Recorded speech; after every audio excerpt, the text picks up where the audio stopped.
Hey, Pardon My Take listeners, you can find every episode on Apple Podcasts and Spotify. Prime members can listen ad-free on Amazon Music. On today's Pardon My Take, Week 17 of the NFL, we're going to start with fastest 2 minutes. We are going to talk about every single game. There have been some eliminations that have taken place in this room. A lot of moving and shaking. Their seasons are officially over. And we're going to do Who's Back of the Week, Football Guy of the Week. Talk a little college football as well. The best college football playoffs we've ever seen, semifinals. I like how people were tweeting like, is it a hot take to say these are the best semifinals we've ever seen? No, they usually always suck, and those were two incredible games. So we're going to talk about all of it. A lot of football to get to. It's brought to you by our friends at Instacart. Instacart is the leading online grocery platform in North America, and with Instacart, the world is your cart. With each cart you build, there are endless possibilities to create stories with the products that Instacart helps deliver. Instacart helps deliver all these possibilities with a fast and efficient shopping experience, fast and flexible delivery in as fast as an hour, or you can select a delivery window. The possibilities are endless because Instacart has the widest choice in terms of any technology platform that helps deliver groceries from over 800 plus retailers. Get whatever you need from grocery, household essentials, electronics, home improvement, alcohol, pets, beauty, and more. Get free delivery when you cart your first order on the Instacart app and instacart.com. I've used it before. I've gotten dog food. I've gotten human food. I've gotten it all at Instacart. You don't have to leave your couch. Instacart will bring it to you. So get free delivery when you cart your first order on the Instacart app and instacart.com. Offer valid for a limited time. Minimum order $10. Additional terms apply. Again, go check it out right now. Free delivery when you cart your first order on the Instacart app and instacart.com. Okay, let's go.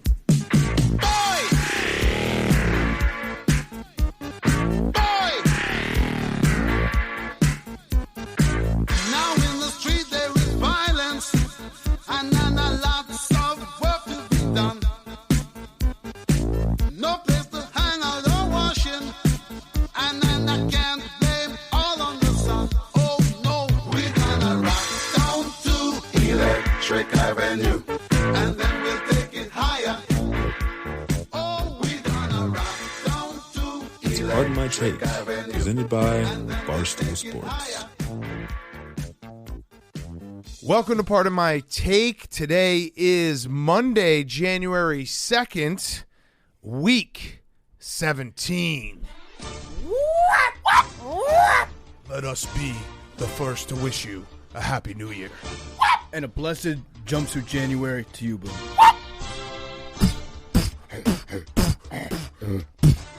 We start in Tampa Bay, where Tom Wayne Brady looked like he wanted to choke a bitch as he continues to play who's on the offensive line anyway this year.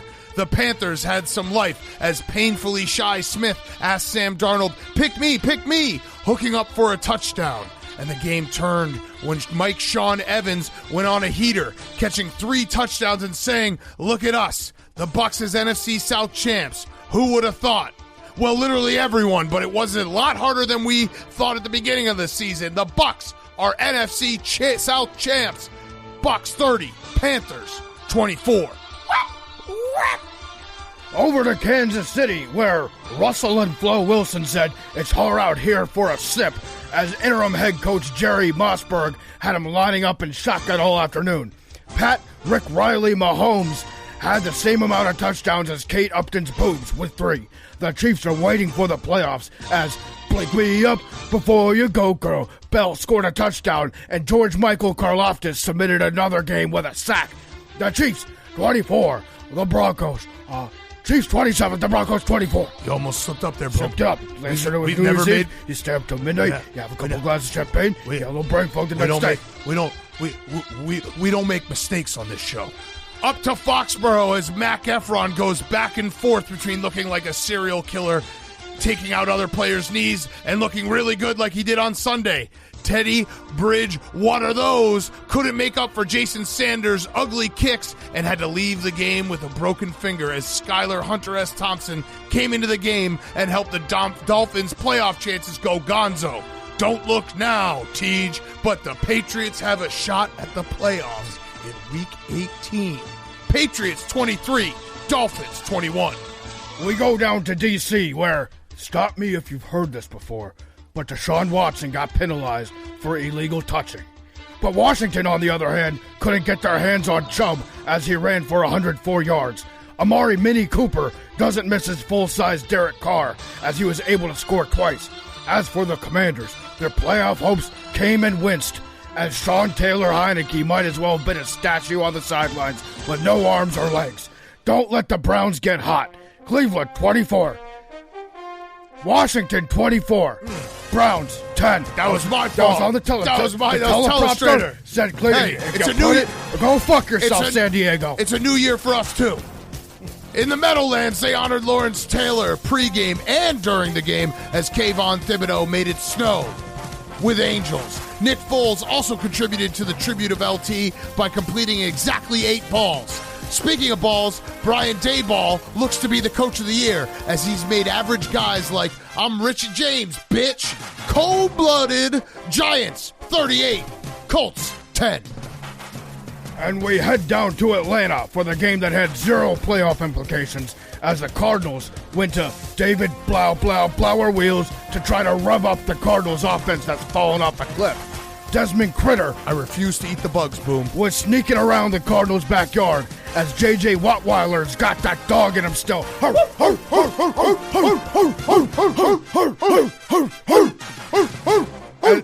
As Arthur Smith defeats Cliff Kingsbury in a battle of the 2 most attractive coaches in the NFL. The Falcons 20, the Cardinals are 19 points. Up to the not-so-frozen tundra where the incessant ads are once again being stuffed down our throat as a certain felonious insurance spokesman discount double-checked his way to a win. Jair Alexander called the jukes that he received at the expense of Justin Jefferson in Week 1 a fluke as he hit the gritty early and often in the wide receiver's face. Hey, Boo, hey, Tej, have you heard this? Have you seen this? They put up a statue in Minnesota, and it's Kirk Nowitzki Cousins throwing a perfect interception to the Packers as he had 3 on the day. I hate that motherfucker, Boom. Don't look now, but the Green Bay Packers are in a win-and-in scenario in Week 18 with the Detroit Lions. Ooh, buried the Bears. Packers 41, Vikings 17. Over to the desert, where Jarrett Stardom or Sidham got the nod as Derek Carr has been parked in the repo lot. Good news for the quarterback. Devontae, I'm walking here, was actually running free all Sunday after scoring 2 touchdowns. Darren, what you want to do? Want to be a waller, shot caller, baller? Chipped in on the scoring, and the Niners were officially on the ropes until Brock Sturdy righted the ship, as San Fran fans are Brock hard now that they're Brock Flirty with the 1 seed. Niners, 37, the...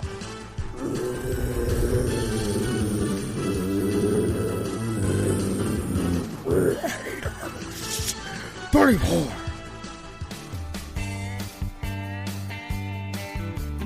Standing on the corner, Jameis Winston down in NOLA, such a fine sight to see. It's the Birds, my lord, struggling to score, and now they might not be the top seed. Come on, Minshew, get that dog in you, or else the Eagles going home. Playoff weekend 2. Saints go marching 20-10. And that was Week 17, brought to you by our friends at Chevy, the Chevy Silverado. It's a new year. Time to go get yourself into a Chevy Silverado, the best truck ever created. It is unstoppable. It's the Chevy Silverado. Tell them PMT sent you when you get in your brand new Chevy Silverado. Brand new year, brand new you. Chevy Silverado. Learn more at Chevy.com. Okay, Week 17 in the books. We actually will talk about Ravens Steelers at the end because we're taping a little early so we can go watch the game with Jersey Jerry on the stream. A lot of things happened. A lot of things happened in this room. We watched a shitload of football. We're going to talk about college football playoffs as well after all the games. But let's just get right into it. I tried to order it in terms of playoff implications, so talking about the games that actually meant something, and then we'll get to the games that mean absolutely nothing. Shout out the Cardinals and Falcons. I actually took 0 notes and didn't watch a second of that game. But let's start. I have 1 note on that game. It's big. Bucs 30, Panthers 24. The Tampa Bay Bucs have finally, after it was a long, drawn-out process. It was a war of attrition. Someone had to win the NFC South. They do it, come from behind, win the NFC South. Tom Brady was throwing deep balls to Mike Evans. The Bucs are your NFC South champs. They are still a bad football team, but they are in the playoffs and hosting a playoff game on Wild Card Weekend. So, yeah, that's 14 straight playoff appearances for Tom Brady. Just crazy to think about. Crazy. Insane. And so if you're Tom Brady, banners fly forever. You won the division. NFC South. It was all worth it. All worth it. Everything that you've done in the last 9-10 months, it worked out. You won the division. I will say this was the happiest I think I've seen him in a very long time because not only did they win the division, go into the playoffs, their seed is set. There's nothing like the Bucs can rest basically everyone. Week 18, they should get Ryan Jensen back as center. Maybe they have him play, but he looked happy. I think because they won the NFC South, and also it was the first time that their offense looked somewhat competent in forever, throwing deep balls to Mike Evans. He threw a 50-yard touchdown, a 61-yard touchdown. Mike Evans had 207 yards. Yeah. It was Tom Brady won the game, and it's been a lot of Tom Brady does enough to win a game, but the defense has to chip in, and they win 14-13. No, he tore it up. He won today. This game. Tom Brady tore it up today, yeah. And we've been using the F word a lot for the Tampa Bay Buccaneers this year. Not frauds. Not frauds. We've never called them frauds. Not good. The other F word, flawed. Oh, we've been calling them flawed all year. Yes, right.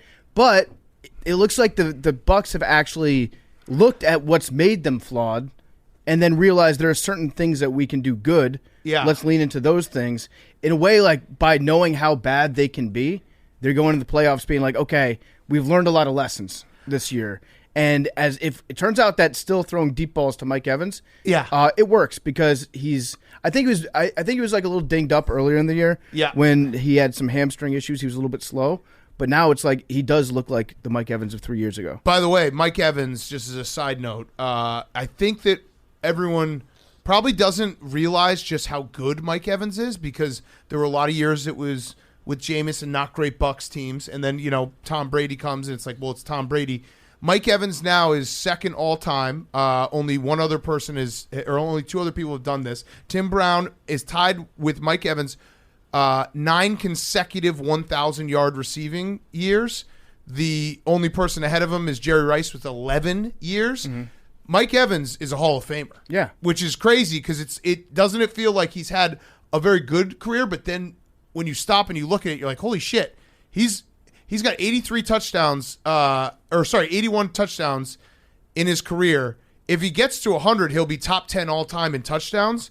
Everyone in the top 15 is in the Hall of Fame. Yeah, he's definitely going. Every single year he's been in the NFL. He's been in the NFL 9 years. Every year he's gotten over 1,000 yards, and he's not even 30 yet. I feel like he's also a pretty overlooked piece of the whole Johnny Manziel situation. Yeah. Like the Johnny football magic that happened in College Station, that had a lot to do with him just throwing the ball up in the air and Mike Evans being able to catch it. But he is one of those players that I think that if you ask just any regular football fan, like, is he a Hall of Famer? They would, like, I never really thought of that, maybe. Mm-hmm. But if he has even 2 more years at this standard, which, again, he's not even turned 30 yet, he's like a no-doubter Hall of Famer. Yeah. Which is crazy. His only weakness is getting into fights with C.D. Deuce. Yes. That's exactly, about it. Exactly. So in the playoffs, if the Eagles, he's on the Birds, right? He is. Yeah, is he hurt? He is currently hurt. They need to get him healthy for the back. playoffs in case you play against the Bucs. He's probably not because back. that's the only way that they can max slide to us. Take Mike Evans out. I have something I want to admit because we are in the trust tree. I think I'm now starting to believe in the Bucs again. Like, I can actually see it. I've actually, as bad as I've been with the Bucs to begin the year, I've actually been very right about them in the last month and a half, where I got off of them for a little bit there, and then I went back on them this week. I now think that the path is there. The Cowboys, who Tom Brady owns, they're getting Ryan Jensen Tristan Wirfs coming back. Ryan Jensen set to come back. That's been their biggest problem, is their offensive line has given him no time. Their defense has always been pretty good. I'm starting to think that this might be a Bucs run again. So this is what's going to happen. It's going to be Bucs Cowboys first round. Cowboys are going to lose somehow to Tom Brady, who's never lost to the Cowboys before. Tom Brady has never lost to the Cowboys before. The Bucs 10-0. Bucs will beat Dallas in the first round. McCarthy fired Sean Payton, head coach of the Dallas Cowboys. I'm just letting you know. Read the news before it's the news. Cowboys are getting the one. Yeah, you've been talking about this because your anger for Philadelphia just never leaves your brain. No, I just feel came in today and you're like, Cowboys getting one. Cowboys getting one. Hank, here's the thing: the Giants aren't going to play their starters Giants next aren't week. going to play anyone. So it's going to be Philadelphia. Philadelphia's going to beat them. So whatever the Cowboys do, it doesn't really matter. Cowboys are getting the one. He's saying. Fact or fiction? Fact or fiction? The Eagles are going to beat the Giants next week, Hank. Fiction. All right, so put the Giants in the hungry dog. Fine. Okay. Done. Well, then the Eagles will definitely win. Done. Yeah. So the Giants might be favored. I don't think so. You never know. Let's look. Let's look. Whose line is it anyway? It's in Philadelphia, correct, Max? Yes. Yeah, Hank's the fucking worst. He's been on his troll shit today. He came in. He's like, I bet against PFT. Talking about the Cowboys. Was right. And then he's like, I bet on the Bears. It's like they're trying to lose. They're trying to lose. Just trying to be friends. Whose line is it anyway? It's not out yet? Exactly. Okay. You never know. Oh, because it's going to be so high. Vegas probably took Fact it or down. fiction, the Giants could be favorites. No. No, fiction. Fiction. They Absolute can't be. fiction. They cannot be. They will not be. I I'll bet put my life on it. I bet my life. Yeah, I was going to say. Life on it. You want to put your life on it? No. When the line comes out, if I'll bet your life if on the it. Eagles are underdogs, I will go up to the top of this building and jump off. Okay. There we go. They have to be. Yeah. Line coming out underdogs.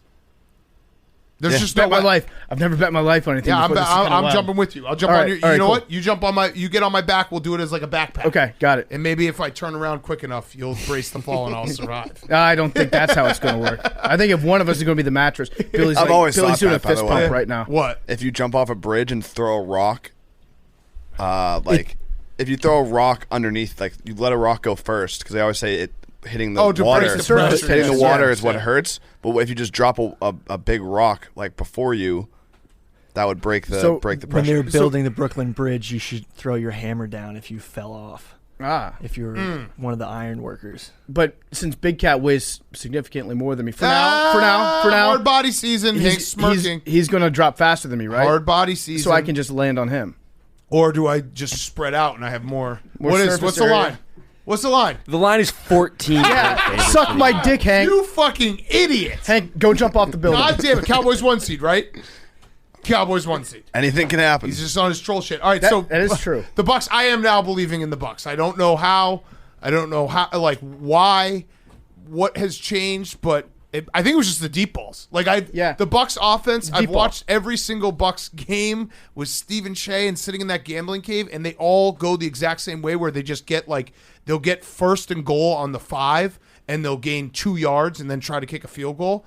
This was the first time they were actually throwing it deep, and they actually look like the Bucs. The first time they looked like the Bucs week 1 when they pounded the Cowboys. The only issue I have is that Todd Bowles is going to, at some point... Oh, he's such an idiot. Yeah, he's going to turn back God. into Todd Bowles. Byron Leftwich probably cost himself a lot of money this year by really showing people how bad that he was. Because before this, going into the season, he was like the next hot name for a head coach. Yeah. Now it's like, we found out too much about you. What was that? Todd Bowles had, even in a win, I think it was sometime in the first half, he had his kicker try like a 55-yarder. He does not have even close to that type of leg. No. And just flipped the field for the Panthers, who I'm happy now that the Panthers can officially be my dark horse team next year that didn't make the playoffs. It's going to make the playoffs because they are they're way overmatched by the Bucs from a pure talent standpoint. They were in this game. Sam Darnold looked pretty good.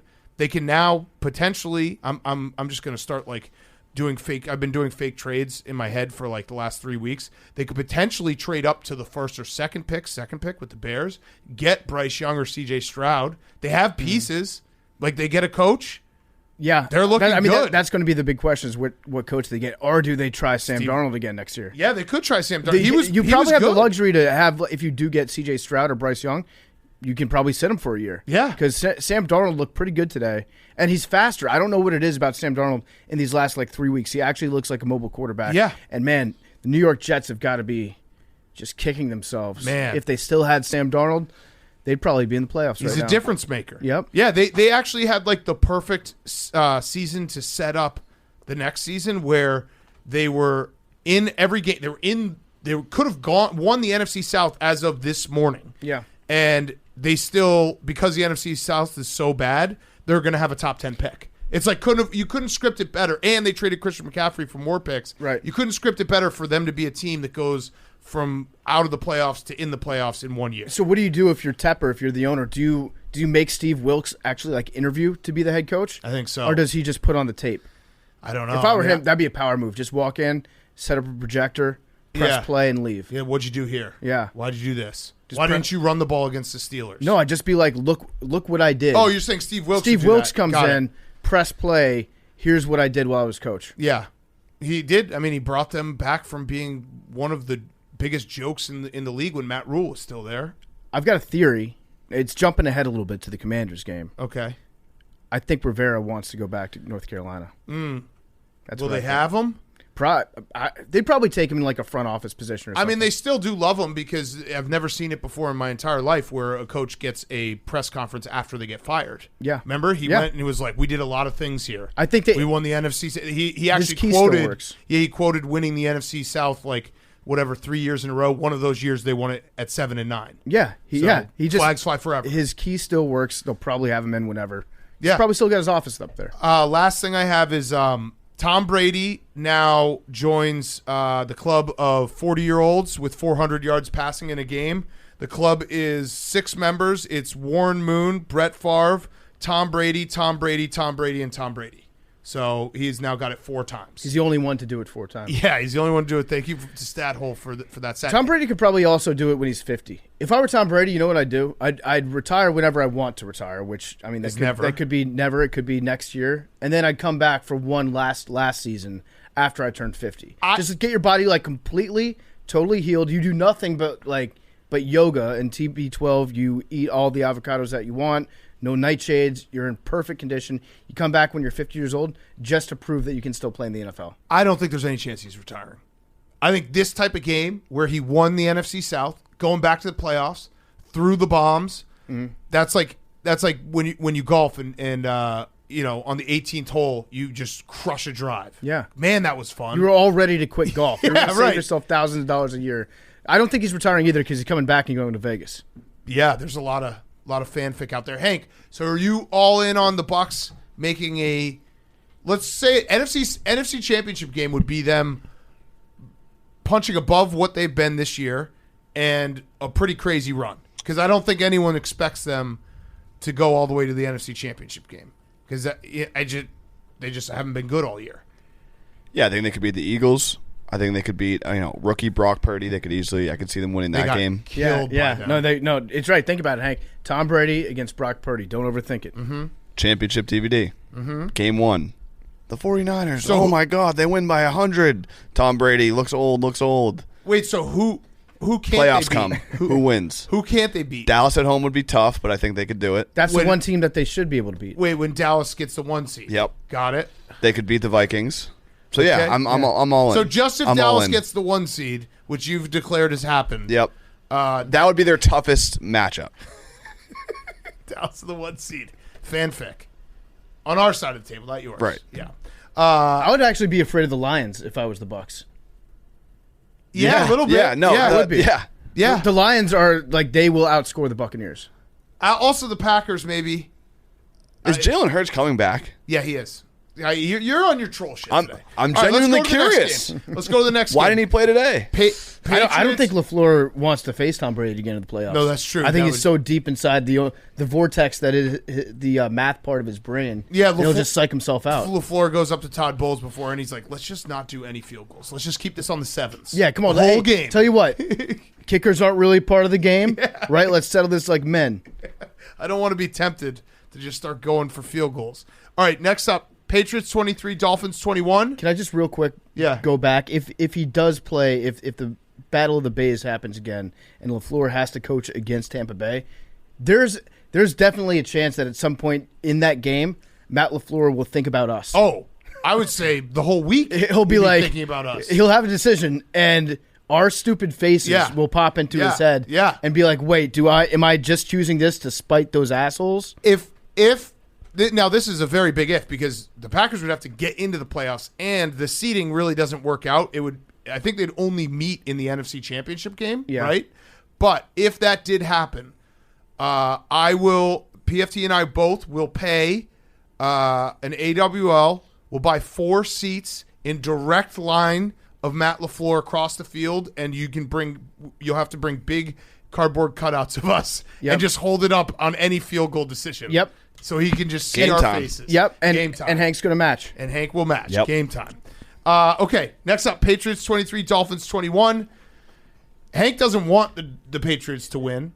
He doesn't want them to go to the playoffs, but they are now in a win-and-get-in situation. The Dolphins' season has completely fallen apart. 5 straight losses. Teddy Bridgewater broke his finger on an interception, I think. Skylar Thompson. It's just all fallen apart. And now the Patriots somehow, this is what I was alluding to when I said let's save it for the show. I turned to PFT earlier today, and I was like, it's so fucked up that this season looks so different. And now we're sitting here, and the Dolphins could get eliminated. The Jets have been eliminated. The Bears were eliminated in fucking September. And the Commanders got eliminated today. And now Hank's just sitting here. Doesn't even want to be in the playoffs. No, this sucks. He's going to be in the playoffs. This actually hurts. It hurts me. I'm watching Hank not even enjoy the fact that his team's going to make the playoffs. And over here, it's like you should love this. He's like, for what reason? It's like we're his parents. Why? And we took Hank out to little Hank comes out with us with his undeveloped palate, and we go to a nice sushi dinner. And Hank's like, ew, gross. I don't want this stuff. They have chicken fingers. Oh yeah, do we mac and cheese bites, please. Hank, this is gourmet shit that you're getting right now, okay? And you're just not even appreciating He's like, what for? I don't want to go to the playoffs. Oh, you're going to make me go? He's on his phone. It's like it's like we're asking our son to go to grandparents' house. I don't want to go. I want to play my video games. Can I go laser tag with my friends instead? You're such a shithead. Yeah, I mean none of that is false. I will say this. I did give up on the season after the Raiders game. I've been betting against them today. I just bet the under and was rooting against points and any action whatsoever. I didn't care how the game went.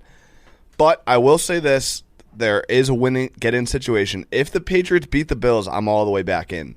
If they lose to the Bills but then end up in the playoffs because the Dolphins also just suck, it's going to be hard for me to really get it together. That's what I'm hoping for then. But if the Bills, I hope you guys back into the playoffs and you hate it. And you hate every second of watching it. Because that will just be like we'll be playing the Chiefs, Bills, or we could beat the Bengals. We could beat the Bengals. No, maybe Bengals. They're banged up. Okay, do you remember what happened? Like how long ago was that? We beat them. Yeah. Oh no, we lost them. We almost beat them. They fumbled in the red zone for a chance to win it. Yeah, basically you beat lost. them. Yeah, you lost. You lost to the Bengals. You lost that game. But we almost should have won. Almost should have won. That's true. That's but again, I'm not going to sit here and pretend like they're going to make a run in the playoffs because Matt Patricia's the offensive coordinator and they're trash. Okay, so if they won the game because they got a defensive and special teams touchdown. That's the recipe. That's a hard recipe to repeat week after week. And if they don't get a defensive touchdown, they're not winning games. And the one part of Week 18 that's going to be very difficult is the Bills will be playing for seeding. They will be playing for even if they lose tomorrow night, they still have an outside shot at the 1 seed because they beat the Chiefs. And if the Bengals lost to the Ravens, the Bills will be playing everyone because they want to get that 1 seed, and even the 2 seed, you get 2 home playoff games guaranteed if you get to that second round. I will give Mac Jones credit. He played pretty well. Yeah, that last drive was like a big boy drive by him. I think it was 89 yards, 11 plays. He looked like, hey, I'm actually moving forward and not with the pissy face and trying to take out people's knees. So maybe you build off that. A couple good deep balls. Mm-hmm. Yeah, he deserves credit when he plays well, and he played well in that last drive to win the game. I do feel bad for Dolphins fans because you've been they're playing against Teddy Bridgewater and then whoever, Skylar Thompson. Yeah, no, that's what I'm saying. Like the Dolphins have been snake bit. It's not their fault. Like Tua started to develop, I think, concussion syndromes on Monday when they were watching film, and he couldn't remember some of the plays, so that's why. Were they watching McGruber again? They were watching McGruber, and he was like, "Wait, did he shoot already in the graveyard?" No, he probably was watching McGruber. And was like, "I feel like I've seen this movie before, but maybe not because I was really concussed the last time." What it was is they were watching it, and then Mike McDaniel looked over and was like, "You're not laughing as hard as you did last time. What's up with that? You laughed at every scene." Right. He's like, "Yeah, I don't know, Coach. It's not as funny, I guess, when his wife dies." Yeah. But I do feel bad for Dolphins fans. They've had very bad luck at quarterback. Freddie Bridgewater did cover on the road, He though. did. So he builds off that, which is nice. That's a fact. Sorry, Hank. He covered your face. And then, Jake, you still have the opportunity to come in. And what did you say? Eliminate? Well, the Jets are already eliminated. Yeah. So we can't eliminate them. But you can double eliminate them. Yeah, you can double eliminate. Yeah, I guess. Because they can eliminate you. Yeah. That's true. So you need to stave off the elimination. You got double eliminate. Yeah. This couch is a disgrace to football. Well, it's good that it's good that no one on this couch said at any point during this season, "I feel bad for you guys," talking about our teams. Yep. Yeah. Thank God that didn't happen, because that would be tough. very embarrassing. But at yes, this point. this game means more after what happened in early October at MetLife. Yes. The fingers. The fingers, the The revenge finger game. Billy's doing it again. Wait, don't say that way. He's doing it. He's doing it. The fingers. The Patriots defense is still very good. They score every single game, it feels like. The game flipped on that pick six. They just, whenever they need a big play, it's like, all right, our defense just got to drop the touchdown play. Mm-hmm. Right. That's the recipe for success. Right. So you can win games like that. Win them ugly. Yeah. I hate you so much. You don't even like this. So next weekend, week 18, are you rooting for them to win that game? Yes. Okay. Am I expecting them to win that game? No. But wait. But if they do win, I'll be. You're putting the you'll vest see back a new on? me. You'll see. Are you putting the vest playoff back on? vest? Oh, It's a man. playoff vest. But if they but I lose will not wear it if it's a back end loss, lose by 20, and then the fucking Dolphins are a joke, so they lose too, and we get in. Yeah. So if you lose next I'd rather weekend, the get into Steelers the get in. playoffs, and then in the first round, you're not even going to be rooting for the Patriots. It sounds like, unless it's If we against beat the Bengals. if we beat the Bills, It's back on. we got momentum. Loading up the clip. Yeah. Yeah. You're ready to go. Get hot at the right time. Right. That would be getting hot at the right time. So beating the Bills. it's one or the other. Okay. This is fan fiction I was going to from say Hank. it's fair, but it's not fair. No, it's none of this is fair. it's bullshit.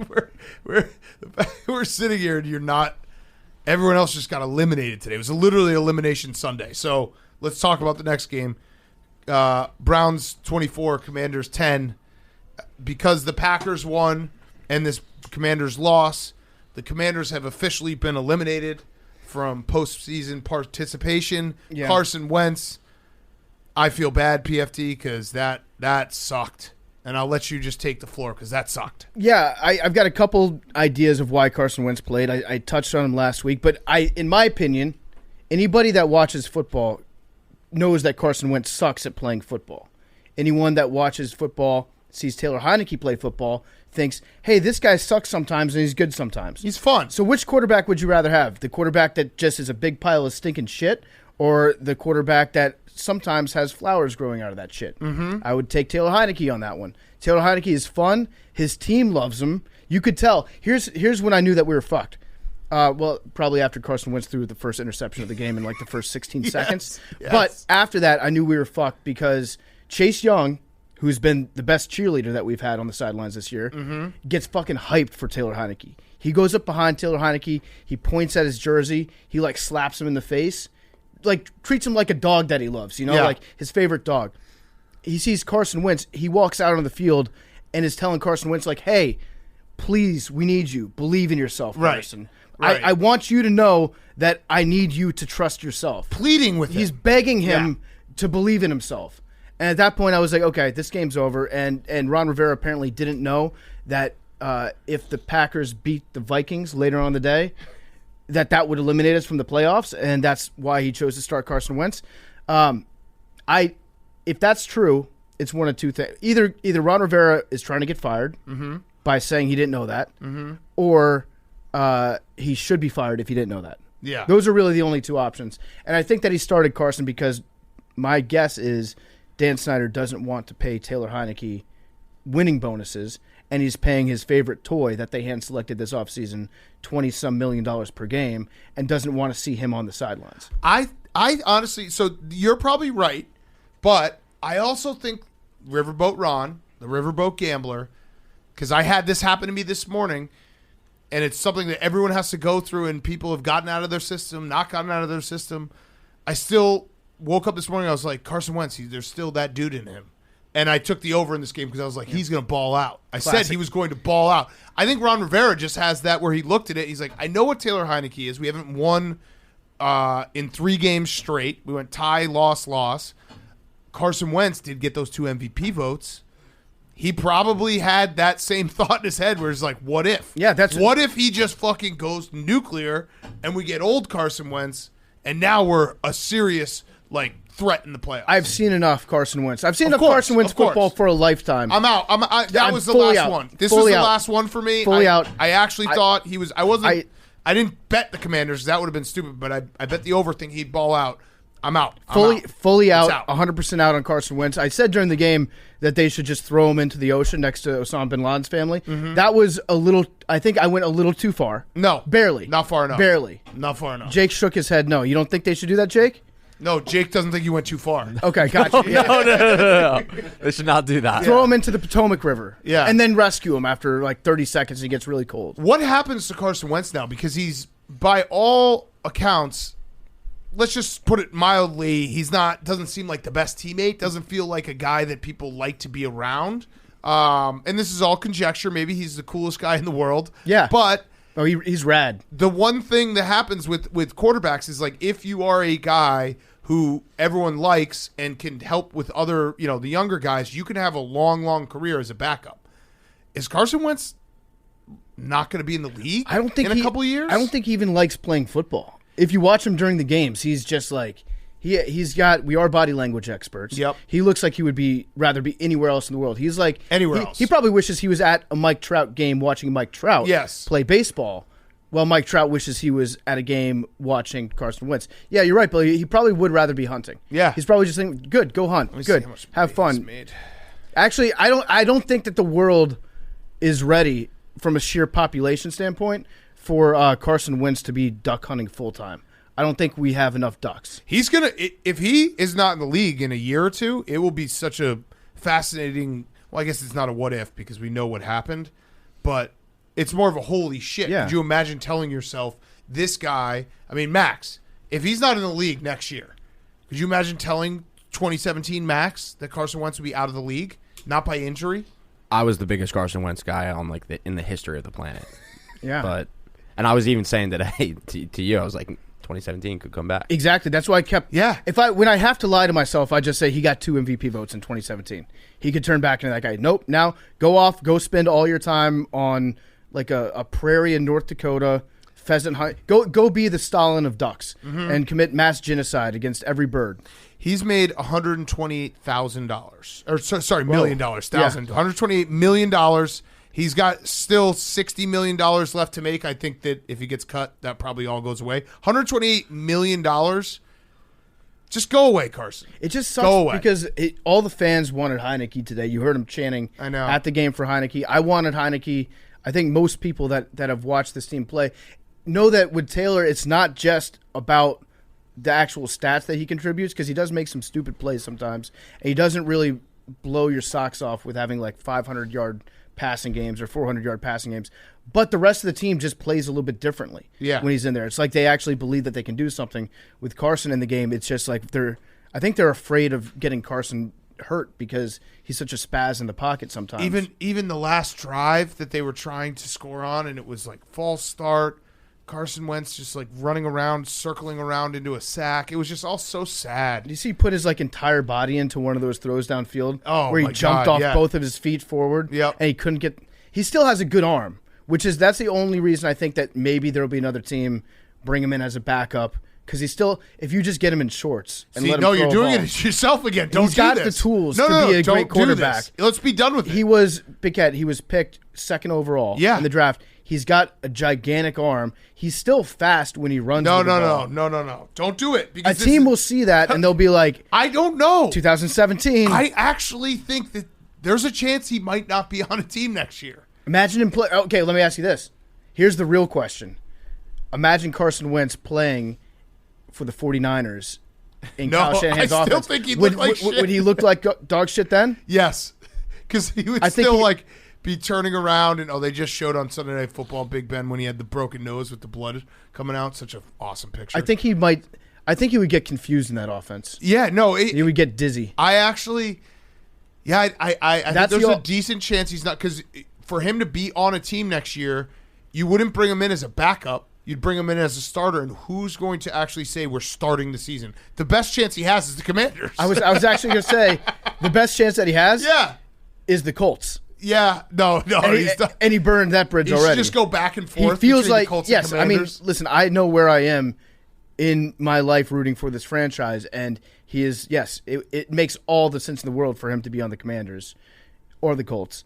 I think he might just stay with, I think I just pray to God that doesn't happen. Oh, man. Yeah, it's a bummer. It's a bummer. And so you're eliminated. It sucks. I wanted to see Taylor Heineke in the 7th seed. It would have been fun. It's just a bummer. I can't believe they ruined Major Hog Day. Yeah. We unveiled our new mascot, Major Tutty, the hog. I like the hog. I do too. I think the hog works as a mascot. It's better than the alternative. They were going to give us like a police dog as our mascot. You should have been the Red Hogs. Yeah, we should have been the Red Hogs, the Hogs, a nod to the former offensive lineman. It's a cool mascot, except if you're losing, and you're losing as pathetic. At halftime of the Carson Wentz game, where he already has 2 interceptions, and we're up 7-3 at half, even though we've sacked Deshaun Watson 4 times, and he's 3 of 8 for 23 yards. At halftime of that depressing game is not the best time to like roll a cartoon pig out onto the field and be like, clap for this.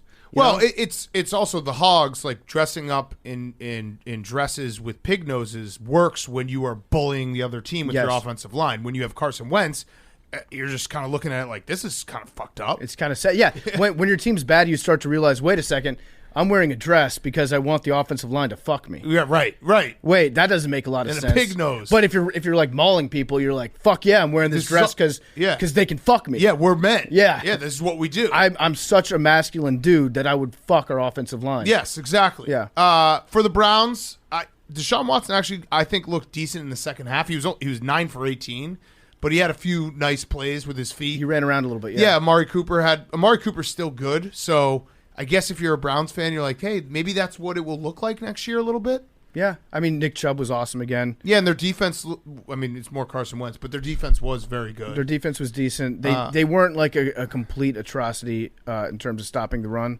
Although Robinson he broke a couple nice ones and just kind of softened them up. Yep, that's the thing with Carson Wentz. Yeah, with Robinson, he's going to give you like, I don't know, I'd say 75% of his carries are just meant to hit you in the face and make you not want to tackle him again, and then he'll break it out again. He's basically when you have to loosen a jar for something. When you can't open a jar, you're like, well, I loosened it. He loosens the jar. If we get like a small, like a 5'6" Deuce Vaughn type guy, and then you get a little thunder and lightning, scat back, a little eat and run going, Darren Sproles could still get 100 easy. Yeah. Easy in any offense. Okay, so Commanders eliminated. Sorry, PFT.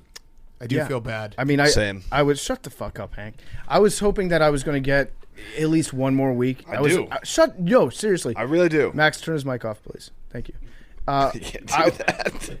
He can't. He should. All right, new studio in Chicago. We're gonna have a mute button for Hank that I get to control. This is like the Gone Fishing. It's like Tony Reality. Yeah, exactly. No, but I only have one of them. It's for that motherfucker in the corner. This is the Gone Fishing for TNT when teams get eliminated. I've been standing on the boat waiting for someone to join me. Yeah. And PFT and Billy joined me today, and Hank is just sitting there like laughing at us. Well, the real like trying. I'm like, yo, that looks fun. Yeah, you want to be on the boat. You're like, let's go fishing. Like, I literally want to go fishing. I want a vacation. I want a vacation. I want to golf. 100 holes. It just over the Arizona Bowl weekend. I want to do this. It just hurt so much more that Kirk Cousins once again eliminated me from the playoffs. Yeah. Oof. Yeah.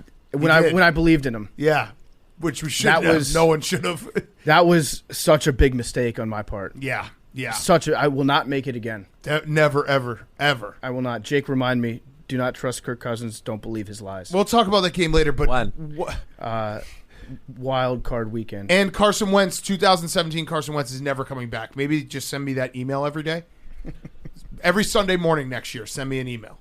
If he's on a roster, if he's starting, I need a text message every Sunday morning. If he's starting, saying, just a reminder, 2017 Carson Wentz he's not that guy, pal. Max, can you just explain to me what happened in 2017? He was so good. What was it about Wentz that made him so great? And watching him then compared to the player that he is now, is it all in his head? Is it Doug Peterson? No, it's 1,000. He is a mental massive pussy. You were like, how can I not be offensive? Oh, let me go this way. No, the thing is that is like the Philadelphia way of toning it down. Yeah, you just cleaned it up. That was a classy way to But it's true. I think like high school Max probably would have dropped a hard F right there. Yeah. No. That was very funny. That was very funny. But yeah, I mean, he's just a completely different guy. He was the best. He would get out of everything and then throw an absolute dime 60 yards, and everyone loved him. And then he got hurt. He started that Rams game, right? He started motherfucking everyone because he wasn't playing and he was upset. And then everyone started to hate him. And then Nick that Foles was it. won a Super Bowl. And then Nick Foles won a Super Bowl, and he was upset about it. Yeah. And now you see what happened. I actually think that Nick Foles happened to Carson Wentz. Yeah, because the guy that you were better than came in, took your job, played better than you, and he's probably got a much bigger dick. He got cucked. And so when you just get cucked with a bull like that, you're never coming back from that. bet you there was a moment when Nick Foles took over, won the Super Bowl the next year. After everything that happened, I bet you Carson Wentz's wife, like one night, was just like, "Why is everyone calling him BDN?" And he had to explain it. And then there was like a little look in her eye, and then he's like, "I fucking hate everyone. Yeah, I hate the world." Like, well, he's got a huge hog. He got Joker-fied. And she's like, "How big?" He turned into Joaquin Phoenix. Yeah, he did. Just because Nick Foles has a huge dick and won a Super Bowl. Yeah, that was it. It was villain origin story. Then he danced down the stairs at the Philadelphia Art Museum. And now we have to deal with his. That's what's now. Now he's ruining my life. He needs to go to therapy to have it all just talking about Nick Foles and what he did. He became an incel involuntarily because anyone that he almost fucked was like, "Wait, I'd rather be fucking Nick Foles." Nick Foles, yeah, exactly. Whoa, something just fell. What were you say, Billy? Do you want to maybe put your feet off the desk and stop spilling stuff over there in the studio? Yeah. Thanks. All right, what were you going to say? The duck killing just didn't scratch the itch anymore. Yeah. It's true. You want something more dangerous. All right. Next up, Giants 38, Colts 10. I could see Carson Wentz committing murder. Yes. Of franchises. To me. Multiple. Giants 38, Colts 10. Brian Daboll is coach of the year. He's getting my official vote. Okay. I have a lot of backup votes.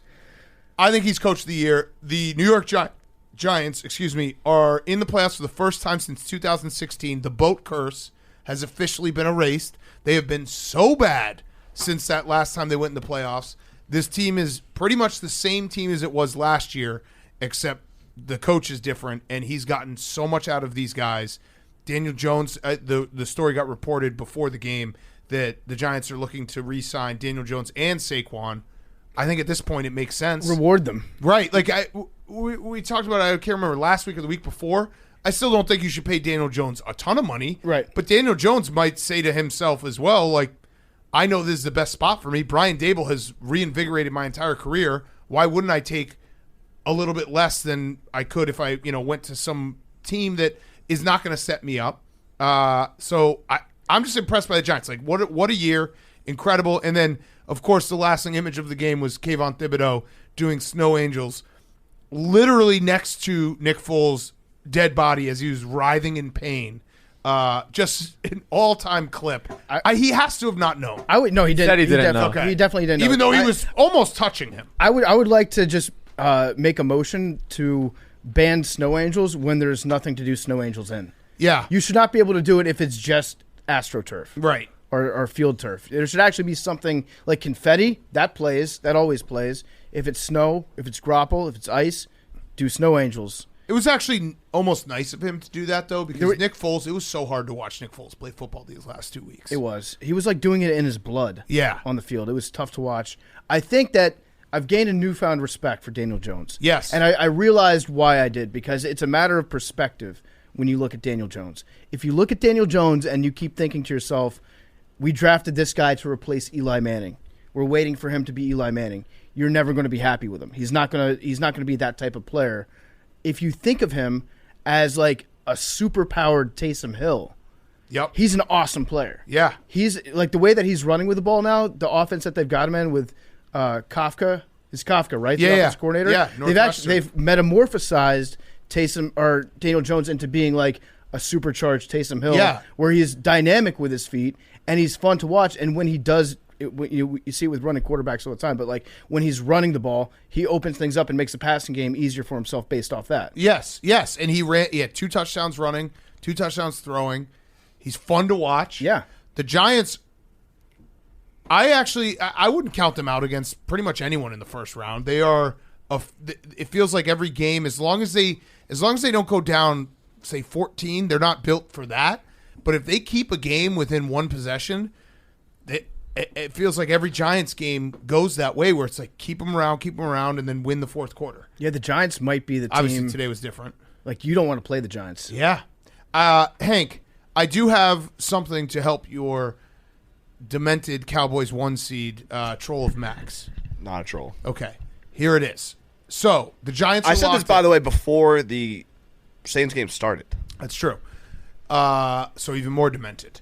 The Giants are locked into the 6th seed, so they can't do anything about it, right? That's correct? Yes. I got the playoff machine up I think now. they're completely locked in the 6th seed. Locked in the 6th seed because it's going to be Green Bay, Detroit, or Seattle that rounds out the 7th. They are locked in. They were most likely going to rest their starters. The only reason I say most likely, 2007, Hank, if you remember, the Giants played the Patriots, Week 17. They were locked into the playoffs already. They played them tough. They started everyone. They almost beat them. Then they met them in the Super Bowl. Is there a chance that Brian Daboll is like, we could put, if we go on a run here, we could play the Eagles again? Should we see if we can match up against them? Makes a lot of sense. I'm just throwing that out there. I think it's more like, and they have to play the week after anyway. Like, you want to have that momentum. would be more of a reason to take the rest. Yeah. No, momentum. No, that's completely opposite. Because if I'm the Giants, yes, no, complete. If I'm the Giants, this is their bye week. Rest versus rust. Two strong things. No. You've got one. You don't want to get anyone injured because you have a game that means something next week. Yeah, and then 2. Yeah, you don't want to show the Eagles all the tricks you've got up your sleeve either. Or do you want to and try to fight them really close and be like, we can beat these guys? Because they didn't get killed by the Eagles earlier this season. You know what? There is precedent here with the Giants playing in a meaningless game against Hank's Patriots back in the day. That's what I'm saying. During the undefeated season. What? That's what I just said. Oh, okay, sorry. Yeah, that was the 2007. I was looking at the 7-6 seed. Oh, yeah. You brought that up. Fact or fiction, there is love lost between these teams. No love lost. I think there's a little love lost. Fiction. Yeah, it's fiction. Between the Eagles and the Giants? I think, another reason to try and win. I think the Giants and the Eagles both hate the Cowboys more. Well, you want no love lost. Right. Yeah, there's no love lost. Correct. Right. There's one other thing that scares me a little bit was Hurts's rookie year when he got put in Week 17 playing against the Washington Redskins. The Giants needed the Eagles to beat the Redskins, and they benched Hurts in the second half. Although that wasn't Brian Daboll's team, but but I don't know. Still, maybe I still have Giants fans like super upset. That was the Nate Sudfeld game. Yeah. What a second half that was. Oh my God. Okay. Now demented Hank is actually starting to make some sense. No, Hank's very wrong about this. Yeah. The Giants, it looks like they're probably going to be playing the Vikings in the first round of the playoffs because if the Vikings win next week, they're playing against the Bears. Yeah. They're probably going to win that game, I would guess. To win. And then the 49ers are playing at home against the Cardinals. You have to assume that the Niners win that game too. That would line us up with Giants-Vikings first round. Just played a 3-point game. And that was what I was saying, though, when you were looking up that the Giants, if you're Brian Daboll, if you win, I guess if they win this game, or if they play close in this game and the Eagles end up winning, they would play the Eagles in the second round, most likely.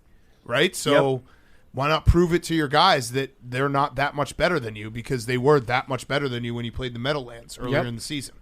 As for the Colts, I was just saying, remember when the Colts beat the Chiefs Week 3? Yeah, it was sick. The Sun beat the Chiefs. Remember that? Yeah, the Sun beat the Chiefs. This is the season from hell for the Colts. It could not have. Everything is unraveled. I guess it's nice that they don't have a decision to make with the coach. It's just we're just going to find a real coach, maybe? I don't know. I wouldn't put anything past Mr. Irsay. I want to know what happened at halftime of that game. if I were a Colts fan, I would be very upset if, obviously I think Jim Irsay is not going to be coach. I think it's going to be a situation where he's probably going to say to Jim Irsay, it's not for me. If Chris Ballard keeps his job, though, because this Colts roster is just falling apart, and they haven't been able to get the QB right. I don't know how he still has a job. Mm-hmm. So it makes no sense. The Colts feel like they have to reset everything when they were, go back to last year. Remember going into the stretch run, the Colts were the hottest team, and everyone said, watch out for the Colts, and they lose to the Jaguars, and Carson Wentz thing falls apart. It feels like they've been on the precipice, even with Phil Rivers, when they went to Buffalo and almost beat the Bills in the playoffs. And now they have to just reset everything. So I think if Chris Ballard tries to keep his job, or any aspiring GM on the Colts, they're going to tell Jim Irsay that we're not that far off. Yeah. And you could make the argument if you just look at, they've got a great running back. They beat the Chiefs. On paper, they should have a good offensive line. They beat the Chiefs this year. The Chiefs. They're pretty good. Ever heard of them? Yeah. They were kicking the shit out of the Vikings at halftime. Yep. So what changed after that? I want an investigation. I want to know how it's possible that the Colts have gotten this bad since halftime of that game against the Minnesota Vikings. Yeah. What was the speech like? At one point this season, they were 3-2-1. Yeah. They were a team that was looking like they could, compete for the AFC South, and it's completely fallen apart. Yeah, the Vikings loss is actually a historical loss. They got absolutely pounded by the Cowboys, pounded today. Yeah. It's just a bad scene. How bad have they been outscored since that halftime? Jake, can you look that up? So if you look at today's game, the game against the Cowboys, and then halftime from that point on against the Vikings. Just off the top of my head, I would guess something like 80-10. Yeah. Or 90-10. Yeah. I mean, they lost by 17 to the Chargers. They lost by 28 today. And the Cowboys, that was an absolute drubbing. It's just a shit show there. Yep. An absolute shit show. Okay. But they did beat the Chiefs week 3. Hang the banner. They actually might hang that banner. That's the one franchise that would probably do it. Okay, so next up, Max, turn your camera on. Saints 20, Eagles 10. I'm officially worried. Yeah. Oh! Max, NFL rigged? That holding call and that pancake block? I mean, that was NFL rigged. Horrible call. You would have won this game. Heard Max from the other room just yell, "That was a pancake!" And then we made him come and sit with us for the rest of the game. I'm worried. We got to get healthy. You got to win week 18, buddy. You told me you were healthy, Max. No, you don't got to get healthy. You got to win. No, I thought we were good. You said there are reports that Jalen Hurts is going to play. Confirmed. You said confirmed. I said Lane Johnson was confirmed for the playoffs is what I said. Right. Because he's opting not to get surgery. Correct. Like a legend. Fuck yeah. And then you told me Jalen Hurts was going to play. I don't think I ever said that. Do you know what would help with getting healthy is winning the fucking NFC number 1 seed. I know. And maybe if Gardner Minshew didn't suck in the fourth quarter, then it could have happened. I actually think, here's my hot take of the day, Jalen Hurts should be the MVP because of what we've seen from Gardner Minshew. There's a lot of quotes that are looking really bad. Like anyone can run this offense? Yeah. Even though Jalen Hurts is most likely not going to play the last 3 games this season, give him the MVP because the debate is always, if you took this guy off the team, what would they look like? Well, now we know, 13-1, 0-2. Yeah. I think Fights tweeted about this last week when the pictures of Gardner Minshew walking into the stadium started to go around. Yeah. They said Gardner Minshew probably leads the league, and people tweeting a picture of him on that entrance stroll and saying Eagles by 1 million. Yep. It is true. Losing, yeah. You want to bet on the Eagles when you see Gardner Minshew. I love him. I love him too. He's a fun player to watch. Well, he has been. He hasn't been fun this year though. No. I don't know what it is about the offense. He doesn't seem like himself. He's not the Gardner Minshew that we fell in love with. Yeah, he's not, and I'm officially worried. Yeah, the locker room, A.J. Brown was basically trashing Gardner Minshew in the locker room. What'd he after say? The game. He was. Oh no! Fuck. You motherfucker! I want to mute you. My hate for Hank has gone up with this Eagles future I have because I see what he tries to do to you. He's the worst. I hate everything about him. But yeah, I think A.J. Brown was like, he just had one read, and he was throwing it to me no matter what, and that's what happens in the NFL. Yeah, and it's just like it's true, but I don't know. Jalen Hurts MVP. You don't have to say that. Hurts will be back for Sunday though. I don't know if he'll be back for the playoffs. Confirmed? Even if it's you don't get a bye? You have to get a bye. It's 14-point favorites. Hank, that was such a sad way to say that. It's 14-point favorites, Dad. yeah, it's 14-point favorites. You guys are going to get the 1 seed. Have to. Yeah, I have to. I wouldn't worry about that. Stop fucking smiling. Yeah, look at his fucking smile. It is a contentious show. I mean, Hank's going to have to put the Giants in the hungry dog. If you want that juicy plus sign. Absolutely. It might just be the Giants. Yeah, a hungry dog of one. Yeah. A lone wolf. A hungry wolf. Jake just texted. Thank you, Jake. Colts have been outscored 97-16 since that halftime against the Vikings. Oh, my God. Just an absolute shit show. I'm worried. That's all I'm going to say. This whole Eagles thing was based on them getting that 1 seed. They need to get the 1 seed. Things still could be fine. Right now, they're not. The defense stepped up in the second half, which was big. Yeah, they lead the league in sacks. That was my biggest worry watching the first half was, holy shit, this defense has gone to absolute shit. But then they played really well in the second half. Max, in the first half, I would be concerned about the offense. In the first half, yeah, but I don't think Devontae Smith, Goddard, or Brown had a catch until the very end of the first half. Gardner Minshew. But it's Gardner Minshew, and it's not Lane Johnson.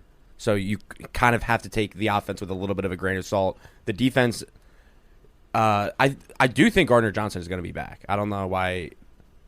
I don't know if you saw something. No, he was just saying that based on your track record of saying Eagles players are coming back. I thought I was looking up. I was like, "Fuck, did I miss something?" They will need him if they want to beat the Bucs. That's the key. Yeah, you guys should have. You should have just not tried against the Cowboys, not gotten injured, and then gotten the 1 seed this week. Yeah, and everything would have been better. Max, counterpoint, home playoff game, the link, but they don't have it yet.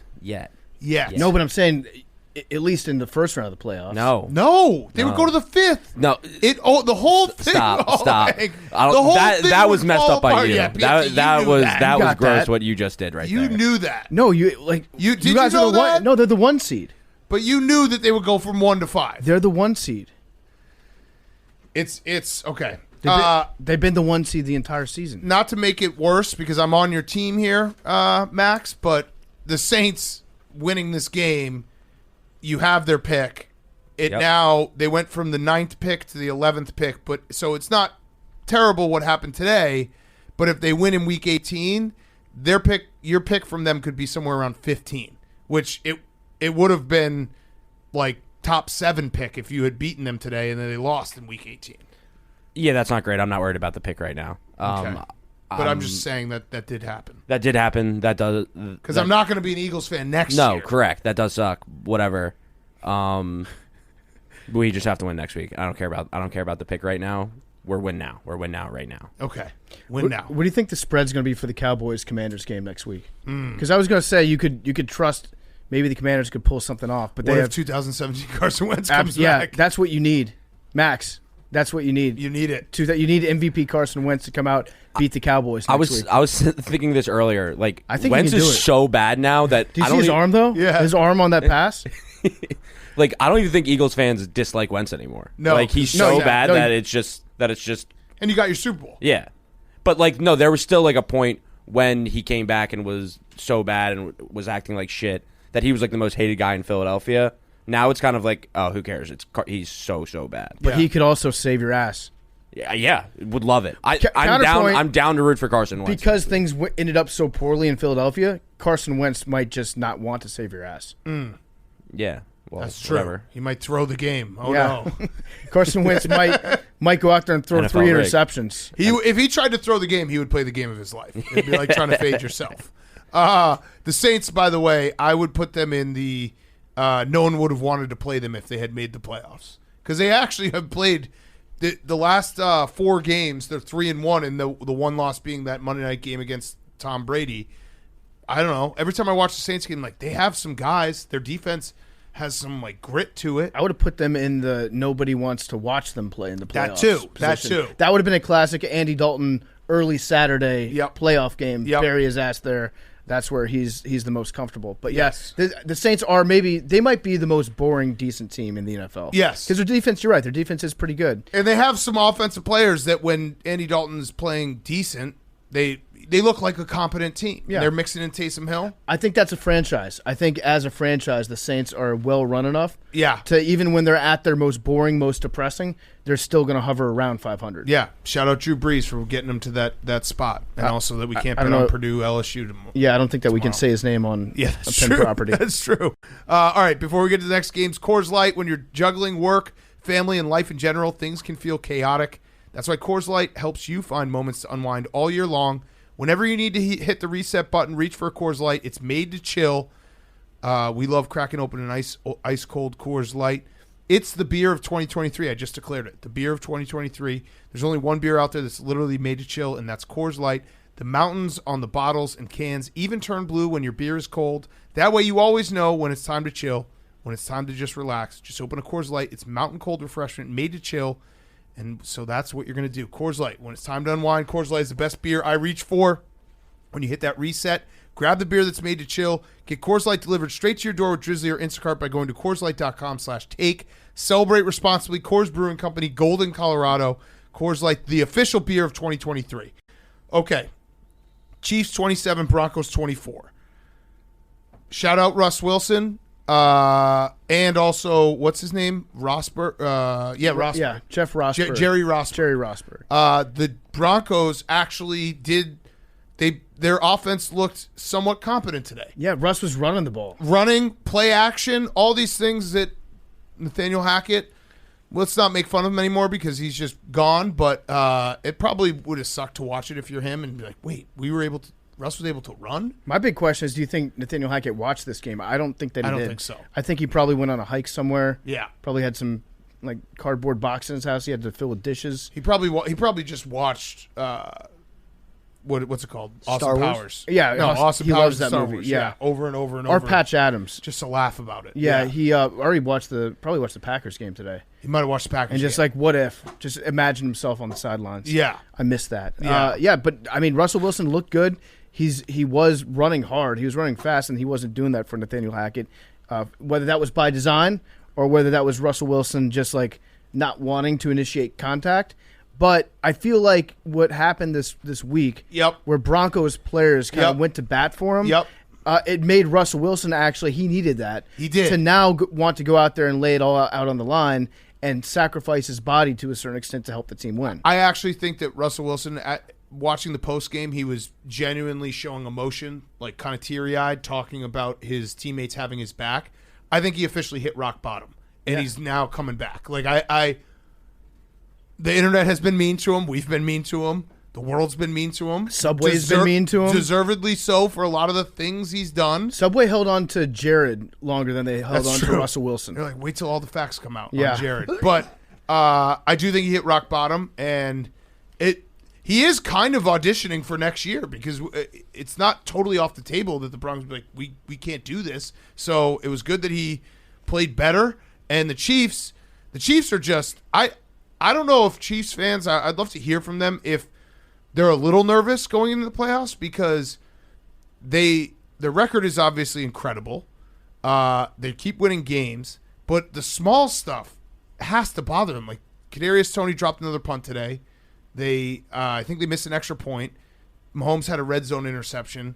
They've just had these teams hanging around. And when you play a playoff team, like if you play the Bills or the Bengals, and you make these small mistakes, that's the difference in a playoff. Hasn't Harrison Butker missed 6 extra points this season? I think it was a 50. Yeah, he missed an extra point. He's missed a bunch of them. He missed a 50-plus yarder. He's weird because he's usually pretty good from 40 and beyond. And when I say beyond, I mean to 60. Yeah. He's a good long-distance kicker. At least he has been in the past. But this year, it's him and Evan McPherson kind of stinks at extra points now, too. Yes. On the Bengals, it's weird. But I think with the Chiefs, they're kind of my prediction is Chiefs fans are just thinking we'll just smash the playoff button. Right, and Patrick Mahomes once we get there, right. we're going to be the Chiefs again. The only thing that would scare me, because you do have Patrick Mahomes to say, well, we have Patrick Mahomes, don't worry about it, which I agree with. Yes. Because he is that special. But I always am concerned when you have the little special teams things, I feel like special teams always decide these playoff games because it's a game on the margins, and it's one mistake. We saw it with the Packers last year. Remember when the Giants and 49ers, that NFC Championship game, and I think it was Kyle Williams fumbled all those punts. the little things that are off, Cody Parkey, little things that are off always end up showing up in the playoffs. So I don't know. Maybe Chiefs fans aren't worried about this because, like you said, the smash the playoff button. Yeah. But they've played. So they lost to the Bengals by 3. They played the Broncos in Mile High. They won by 6. They had to go to overtime against the Texans. They smashed the Seahawks, then they won by 3 today. And they're dominating the games on the stat sheet. Like that Texans game, they doubled their yardage. Mm-hmm. But the little mistakes will bite them in the ass once they get to the playoffs. Their special teams coordinator, Dave Toub. Yeah, Toub. Yeah. Dave Toub. Legend. So he's the kind of guy that I think would probably, if he sees Tony fucking up, he's probably just going to bench Tony. Or just don't return any punts. Because he's like the best special teams coordinator in the history of the NFL. Right. So I think the little things, at least in the special teams part of the game, will probably get cleared up, or there's reason to believe that they'll get cleared up if you're a Chiefs fan. And then on offense, it's Andy Reid, it's Patrick Mahomes. Yep. They've been there before. Although they did point it out, Matt Nagy, just a great staff. It was pointed out earlier today that Patrick Mahomes has never won a road playoff game. Crazy. So because he's always had home field. He's never played in a road playoff game. But we don't know if he can go on the road and do it. He hasn't really proven anything in this league. He hasn't. Because winning on the road in the playoffs is the hardest thing you can do. Patrick Mahomes has had everything handed to him in this league. Yes. He's had it too easy. I don't know. Maybe I'm way off. Maybe Chiefs fans feel totally different. But when you're playing these games and they haven't like put anyone away. I guess they did the Seahawks. Yeah, they did put Chiefs-aholic away. The police, the Oklahoma police. Shout out, boys in blue. I don't know. They're playing with fire. One note that doesn't have anything to do with this game. I didn't realize that the draft this year is in Kansas City, so that's gonna suck for me because it's gonna be all stories about Mahomes' draft. Yeah, and how it changed everything. It will. I do like the draft goes different places. I like it too. It's a traveling carnival at this point. Yeah. Patrick Mahomes completed a pass to himself in today's game. The old Brett Favre. I have a prediction. If it hasn't happened yet, because I didn't look this up, Patrick Mahomes is going to throw a touchdown to himself at some point. I would think so. Yeah, without it's on the table. Did Mariota do that? He did. Mariota did that. Brett Favre's first completion was to himself. Yep. On the Falcons. I think Mariota did that against the Patriots, right? I think it was against the Chiefs. Yeah, I don't think it was the Patriots. I think it was a playoff game against the Chiefs. When the Chiefs came back and won that game. Or sorry, when the Titans came back and won that game, right? Yeah. I don't remember if they won. I believe it was against the Chiefs. I want to say Kelsey got knocked out, and then the Titans came back and won that game. And I might have reversed that entire thing in my head. I'm looking it up right now. Look it up. This is this is good. Against the Chiefs. And did they win? Titans? Marcus Mariota throws a TD to himself on this crazy play. And what was the final score? I don't know. It's a YouTube thing. Oh. Search it. Someone search it. This is our version of making sure we don't have dementia. Can you remember this random playoff game from 7-8 years ago? 2018? Yeah, sure.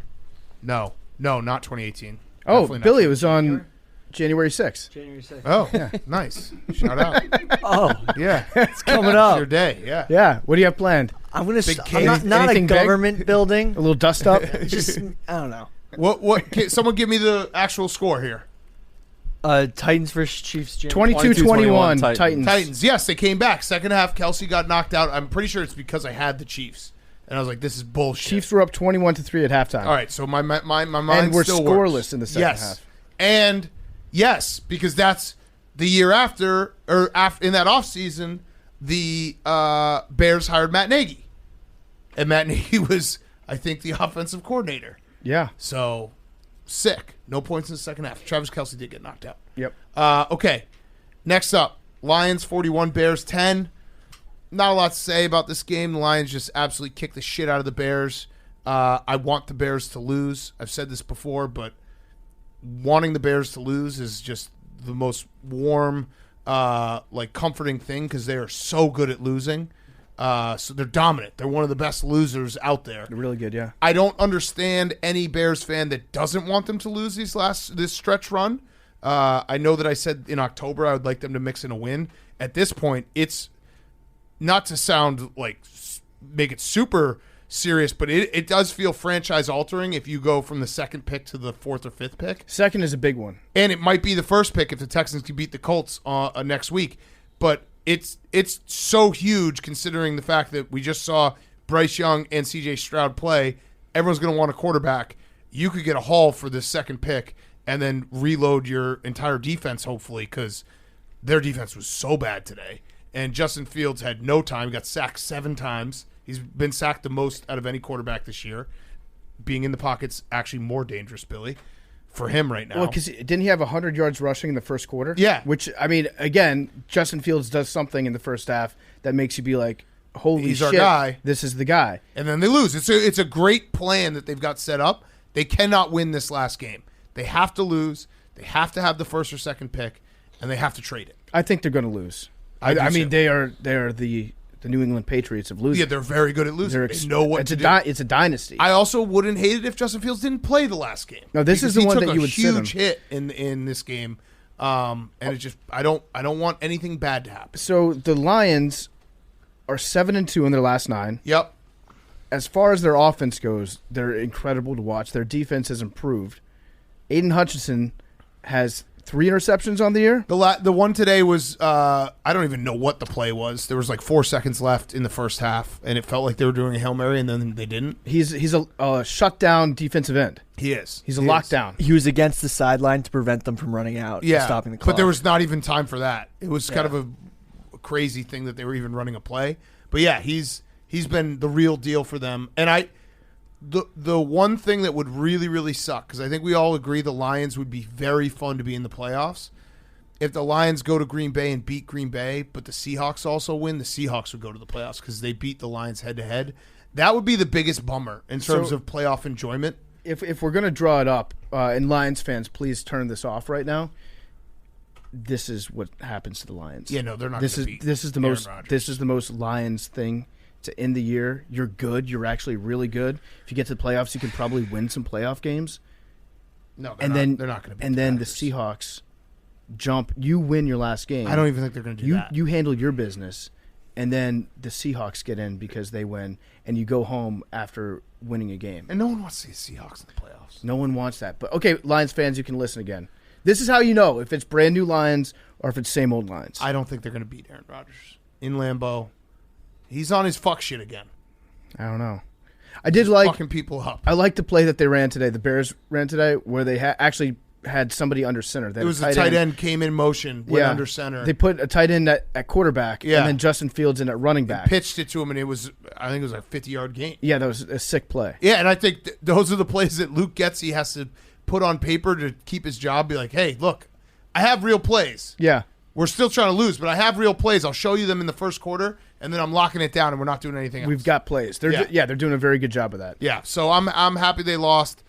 If you know, if you're friends with someone who's a Bears fan, if you have a family member who's a Bears fan who thinks that they should somehow try to win Week 18, you need to tell them to shut the fuck up, and then they got shit for brains. This is not – someone tried to tell me it's loser talk today. No, it's actually winner talk. To try to actually set up your franchise to be in the best possible position to get the most possible picks going forward, and they also have cap space. So I've been doing a little trade machine in my head. Yeah.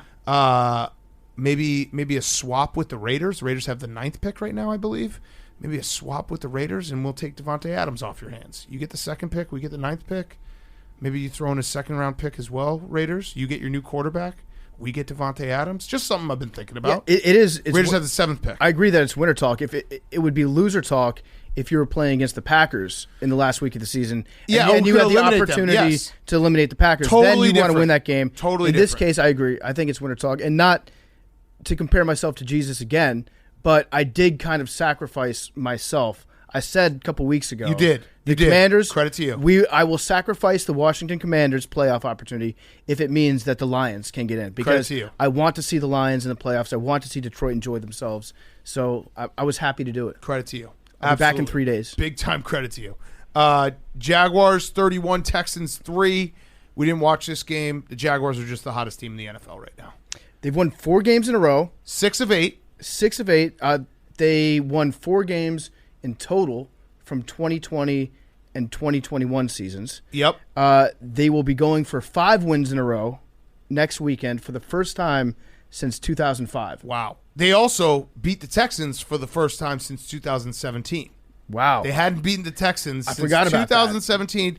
They also had the biggest halftime lead they've had, 21-0, since the last time they beat the Texans in 2017. That's crazy. That division, it seems like it's filled with those types of weird stats where, like, the Colts don't win in Jacksonville. Yep. The Jaguars don't beat the Texans. It doesn't matter how dog shit your team is.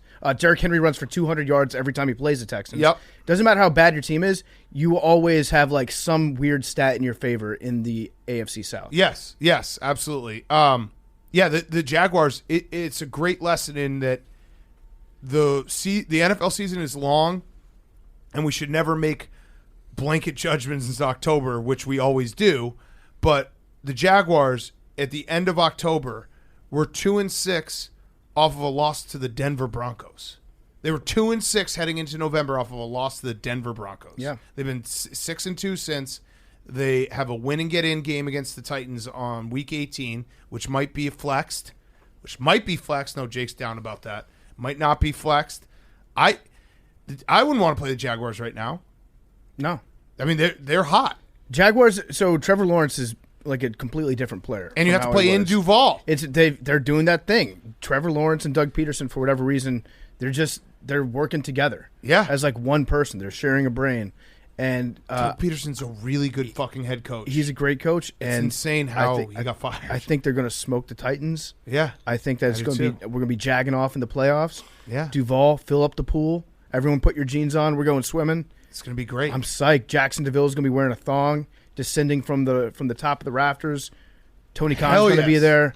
Get all the major Jacksonville players in town. It feels like, by the way, the Texans got the memo that they have to lose as well today. Well, so a counterpoint to what you said earlier about, like, let's go back to ourselves at the start of the year and tell ourselves that we don't know shit about the NFL. Yeah. We were dead right about the Houston Texans. Oh, yeah. We nailed the Houston Texans. Oh, they're so bad. They're very bad. And I would like them to try hard week 18 against the Colts because that's a winnable game. But it does feel like the tank Texans, because they had those games, remember, against the Chiefs and we got a doink in Sunday Night Football. A miss. Fuck. They had those games against the Chiefs and the Cowboys where they were very much in them.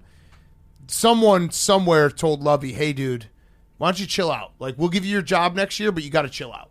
You got to stop with this shit." So that's the question. I don't think that Lovey's going to be there next year. I don't know. Would that be back-to-back years? They fired a coach in 1 year? Because I think they'll let him stay for one more year. I think they just got rid of what's-his-face, Easterby, Rasputin. Yeah. So he's out. They're going to, I think, let Casero run the show now. They want to hire Josh McCown. But they're still a year away from being a year away. But they've got draft picks. That's true. They do have draft picks. They've got draft picks. Okay, we'll see. I hope they keep Lovey around, too. Yeah, try harder next week, Texans, please. Last one of the early slate, Falcons Cardinals. Didn't watch a second. Had no playoff implications. Desmond Ridder won a game. I watched a little bit because David Blau said that he was going to let it rip. Yep. So that was his pregame quote. He basically said, "Fuck it. This is maybe the only chance I'll ever get to start an NFL Your audition, game." yeah. So in my mind, I was like, he's going to throw no fewer than 3 interceptions and fumble twice. Mm-hmm. Like when David Blau is letting it rip, he lets it rip. Yep. And so I went back, watched all the highlights of this game, of which there were more than one. Okay. And David Blau played remarkably conservative, and he protected the ball. Yeah. So I think this answers the question. Like David Blau on the continuum of backups between a gunslinger and game manager, he's firmly in the game manager. Yeah, category. letting it rip. We know that. Letting it rip is like 1 touchdown, no interceptions. Right, So right. Great game for David Blau. He did throw the ball 40 times. Yeah. He did let it rip He in did. that respect. He let it rip. He was safe with it. This game did not really have any true highlights, though. No. It was like a couple short completions. I guess we did watch the very end. Good for Arthur Smith to win a game. Yeah. But like we said in Fastest 2 Minutes, 2 most attractive coaches in the NFL. I think Arthur showed Cliff who's boss. Yeah, he did. Arthur Smith is a hot body. Mm-hmm. Cliff Kingsbury, you're old news. Well, it's like you want a man, Yeah. or you want a boy. Yeah. Arthur Smith is next up in terms of hot coaches. Yeah. Like I could definitely see that being a Sports Illustrated cover. Mm-hmm. Maybe even the swimsuit edition. Yeah, Cliff Kingsbury is Instagram. Arthur Smith is LinkedIn. Yeah. He's just a boss. Yeah, he is. He's a boss. He's a boss. All right, let's do a quick ad and then we'll get to the afternoon games. These games are being brought to you by Game Time, created by fans for fans. Game Time is the ticketing app that makes it easier than ever to score last-minute deals on tickets to sports, concerts, and shows, and they guarantee the lowest price. Game Time is the exclusive ticketing partner of Barstool Sports. They cracked the code on how to score deals on last-minute tickets. It's possible with the Game Time app. The biggest last-minute price drops can be found on the seats that you thought you could never buy. The purchase process takes just 2 taps and 10 seconds. And once you buy your tickets, they're delivered directly to your phone. No printer needed. The app also allows you to easily share tickets with friends via text so you can get into the game seamlessly. I've said this before, Game Time is the perfect app for sharing tickets, especially if it's with somebody that might not be completely technologically savvy, a parent, an older sibling, someone that doesn't really get the internet. Game Time makes it very simple to share tickets with those people as well. You can skip the hassle, enjoy the moment, get $20 off your first purchase. Download the Game Time app, go to the account tab, create your login, and redeem code PMT. $20 off your first purchase. Terms apply. Okay, we're back at it. We're going to get to Sunday Night Recap in a minute because we just watched the entire game. Let's get back into the afternoon slate. Chargers 31, Rams 10. Not a whole lot other than the fact that Chargers actually could get the 5th seed now, which would be good for your future. It would be. So everything's kind of playing out the way that I envisioned when I put that future down. Yeah. I saw, in my mind, I saw the Ravens losing. I saw the Chargers winning out. Then the Chargers get to go to Jacksonville in the playoffs, which, although the Jaguars are hot and they beat the fuck out of the Chargers earlier this season, you'd still rather go there than you would go to Buffalo, Kansas City, or Cincinnati. Yeah, and so it was good to see the Chargers have kind of, you're waiting for them to charger it up, and they haven't. Like, that was a game they should have won, and they won convincingly. There's still plenty of time for the Chargers to charger around a little bit. Well, it'll just happen in the playoffs. It'll happen in the offs, yeah. So it was a good win. Kinjack tweeted out something interesting. Kinjack, the only actual Chargers fan I think in the world, tweeted out a stat about Austin Eckler that I was not aware of, and we should be respecting Austin Eckler a little bit more than we are, I think. Total touchdowns in 2001, 2022 for the following AFC running backs. Nick Chubb, 21 touchdowns. Okay. Josh Jacobs, 20 touchdowns. Okay. Derrick Henry, 20 touchdowns. Austin Eckler, 38 touchdowns. Wow. I mean, he's a weapon. Pretty good. Absolute weapon. Who is the guy? Who is the one Chargers fan? The other one we knew? Boltman? Boltman. No. The guy in the comments section. Shane. Sierra Nevadas. Yeah, diarrhea something. Yeah.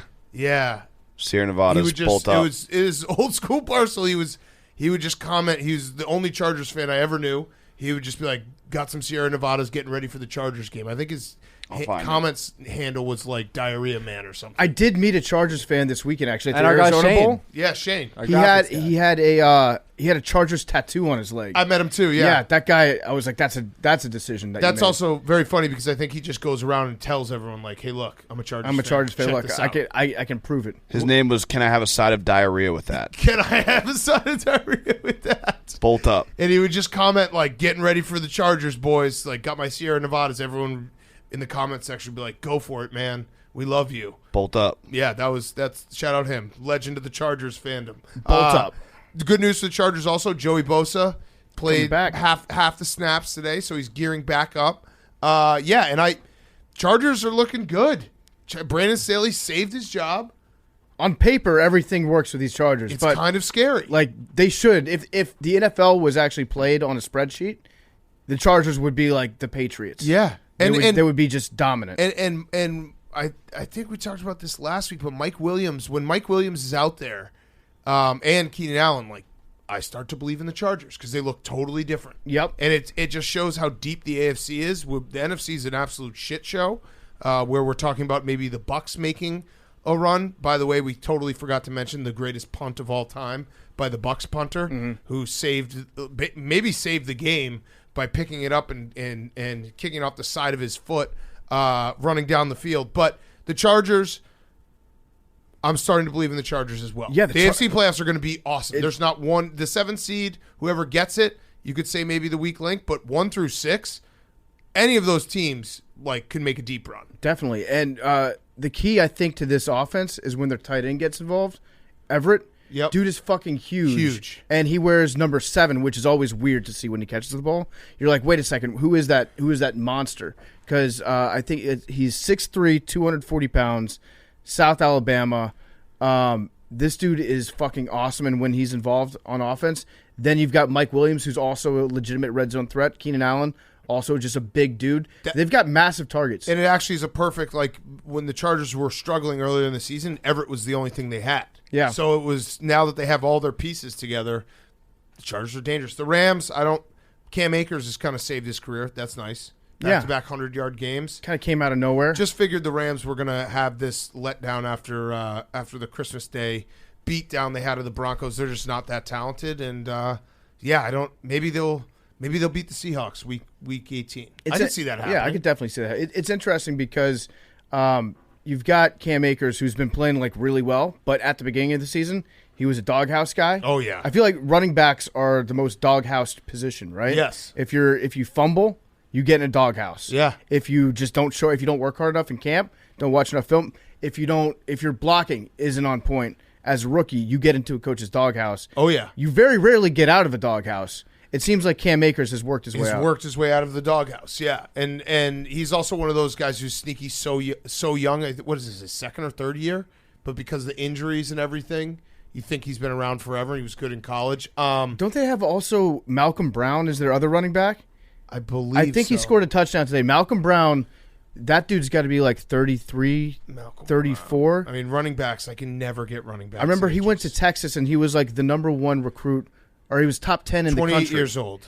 At like any position. No.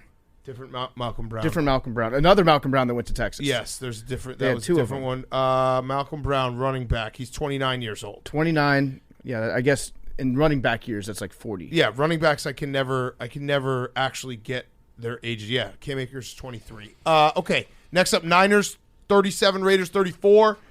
We forgot in all the Cowboys, Hank's trolling of Cowboys 1 seed talk, the Niners can absolutely get the 1 seed. If the Eagles do end up slipping up in Week 18 and the Niners win, they get the 1 seed, not the Cowboys. Yeah, when that was kind of incepted in my brain and it got going, the Raiders were up 14. Ah, okay. Gotcha. You said that you were talking about this before the Saints game. Oh, that's true. But the Vikings and the 49ers need to lose one of the next 2 games. It appeared, obviously, the Raiders are the Raiders, but that game was going as if the 49ers were going to lose. But wait, just to clarify, when you say when it got incepted in your brain, you mean when you thought about it? Yeah, and also, again, just to back up what Max said, you said you came into the day before the Saints-Eagles game saying Cowboys 1 seed.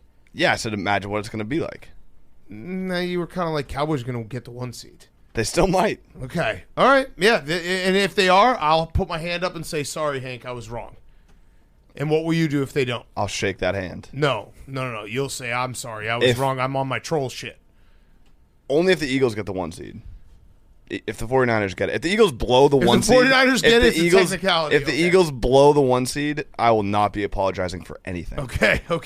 Jarrett Stidham was actually not bad in this game. He had a couple interceptions, but I don't think anyone expected Jarrett Stidham to look like that. No, he was good in the first half. The Raiders got in a shootout with the Niners defense that I think before this weekend, and you can't make a judgment after one game. If you polled everyone's the best unit in the NFL, the Niners defense would be up there. Yeah. And they got kind of obliterated today, which I don't know if it's a one-game aberration, but that was a crazy game. I mean, if you're Jarrett Stidham, you have to be almost relieved right now because he had a great thing going for him, which was just be one offensive coordinator's pet guy that he brings around with him everywhere, his security blanket, his all-time backup, and never actually have to show anything in a game because then the ruse might be over. Yeah. If you have to actually perform. He goes out. Yeah, he had 2 interceptions, threw 3 touchdowns, almost 400 yards. Yep. Now he's just got to breathe out and be like, "Thank God I didn't blow that." Yeah. Just hope no one watches Week 18 because there'll probably be a correction. But it's better that he did this in this game against a good defense. Yes. Now it's okay, imposter syndrome. Get that out of the way. Yep. He knows he's supposed to be there right now. Yep. Because this could have been a disaster for him. Could have been a disaster. I think everyone thought it was going to be a disaster. It was a 10-point spread. The Niners, by the way, the Christian McCaffrey trade, turns out it was really, really good. So since he got traded, remember the first week against the Chiefs, it was a limited role because he got traded that week. So not counting that game, He has 1,000 yards and 9 touchdowns in 9 games, and they're 9-0. Yeah, pretty good. 9-0 since he got traded to the Niners. Kind of a game changer. And every team loses the week after they play them. Yep. So bet against the Raiders next Jarrett week. Stidham, fade him. Is what we're saying. Yeah, I am very much a believer that games can get out of hand and like the tenor of a game. We're going to talk about Michigan and TCU, where I don't think the Niners defense is all of a sudden bad. It's just this game became a shootout out of nowhere. Out of basically the Raiders marched down in the first drive, and sometimes games pinball like that, and it's not saying the Niners have a bad defense. If they do it 2 weeks in a row, maybe I'd say, that's weird. I think they'll be okay. This was a major look-ahead game, too, for the 49ers. Like, it's the Raiders. They're not playing against Derek Carr. They should play every year, though. Oh, absolutely. I wish the Niners... But they should play in the Bay Area. Yeah, they should play in the Bay Area every year. So that means the Niners would also have to probably move their stadium. Yes. So true. Yeah, move it an hour north. Yeah. The Raiders remember that Devontae Adams is good. That was pretty much the difference between the offense with Stidham and the offense with Carr is they just kept throwing the ball to Devontae Adams. Yeah. And be like, okay, this is our best player. Let's get him involved in some of the plays. Yes. And then maybe he'll score a couple touchdowns. There was a report before the game, in case you were interested and curious when you saw the news about Derek Carr getting benched, Yep. you might have thought to yourself, wait, is Derek Carr going to retire now? I know we all thought about that, right? No. Oh, you didn't? No, I thought he was going to retire. Oh, okay, good. Because Ian Rappaport tweeted out this morning that Derek Carr has decided not to retire. Oh, okay. Well, so then he's I was coming wrong. back. Yeah, I was so way wrong. he's not retiring. Yeah. He's just benched for 2 games. Oh, okay. Point of clarification, he'll be back. He'll be on the Colts next year. Okay, we need Rappaport to tweet one of those for our friend Will Compton. Not retired. We do not retire. Just Not retired. year 11 loading. Year 11 loading. Wait for it. All right. The next game. So, yeah, Niners looks like they're going to be – they could be the 1 seed.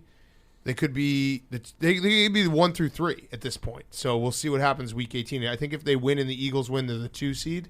If they win – hang on, I'm running the simulation right now. I believe that's what it is. If they win and the Eagles win, they will be the 2 seed. The Vikings are the only team that can't get the 1 seed at this point. Of those, like the Cowboys, the Niners, the Eagles, yes. The Vikings cannot get the 1 seed. Yes, they're going to be either 2 or 3. Yeah. And if you're the Vikings, you might want to consider not playing against the Packers in the first round. I don't know if you want that 2 seed. Probably something you should consider. You got to think about it. But yeah, and then you have the reverse where the Packers probably don't want to play the Niners. Correct. So, yeah. Okay. Seahawks, Jets. Seahawks 23, Jets 6. The New York Football Jets have been eliminated from the playoffs. They were 6-3. I know that this is. I forgot. I had one last thing about the Niners. I have to bring this up because I think it's a take that's going to start happening, and it's crazy to say that it's coming from the craziest person in our office, but Frank the Tank did bemoan that the Dolphins should have drafted Jarrett Stidham. Brock Purdy. Yeah. I do think that will be a real take that people will say, well, they should have drafted Brock Purdy, Mr. Irrelevant, even though I would say every single quarterback in the NFL would look good in this. No offense to Brock Purdy. Except for Carson Wentz. Would look good in this 49ers offense. No offense to Brock Purdy, but he is in the best possible situation a quarterback could ever be in. He is, but to his credit, he's also making some pretty good throws. Yes, and he does this thing where he gets out of he slides back out of the pocket that, I don't know, it probably didn't show up in his scouting report, and he looks awesome doing it, and it always ends up being like a 15-yard pass. He's got moxie. Yeah. Kyle Shanahan said in preseason he's got the it factor, and I don't know what the it factor is, but I know that when Kyle Shanahan says he likes a quarterback, you should listen to him when he says that. Absolutely. Now, it's going to be interesting next year what happens when Trey Lance gets healthy.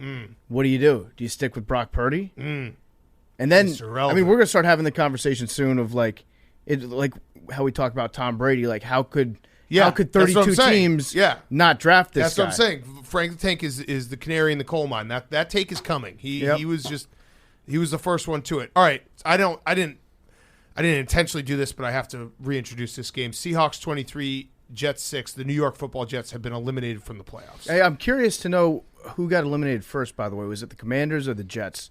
By the clock. Oh. I think no, it was Commanders lost. No. The Vikings went final. The Vikings game went out. So Billy, your team got eliminated first. Yeah. Sorry. I feel bad for you as a Jets fan. It's got to be tough. And Billy, I feel bad for you as well. I know that the joke that is always made whenever a team wins a big game in the regular season, they're like, congrats on the Week 4 Super Bowl.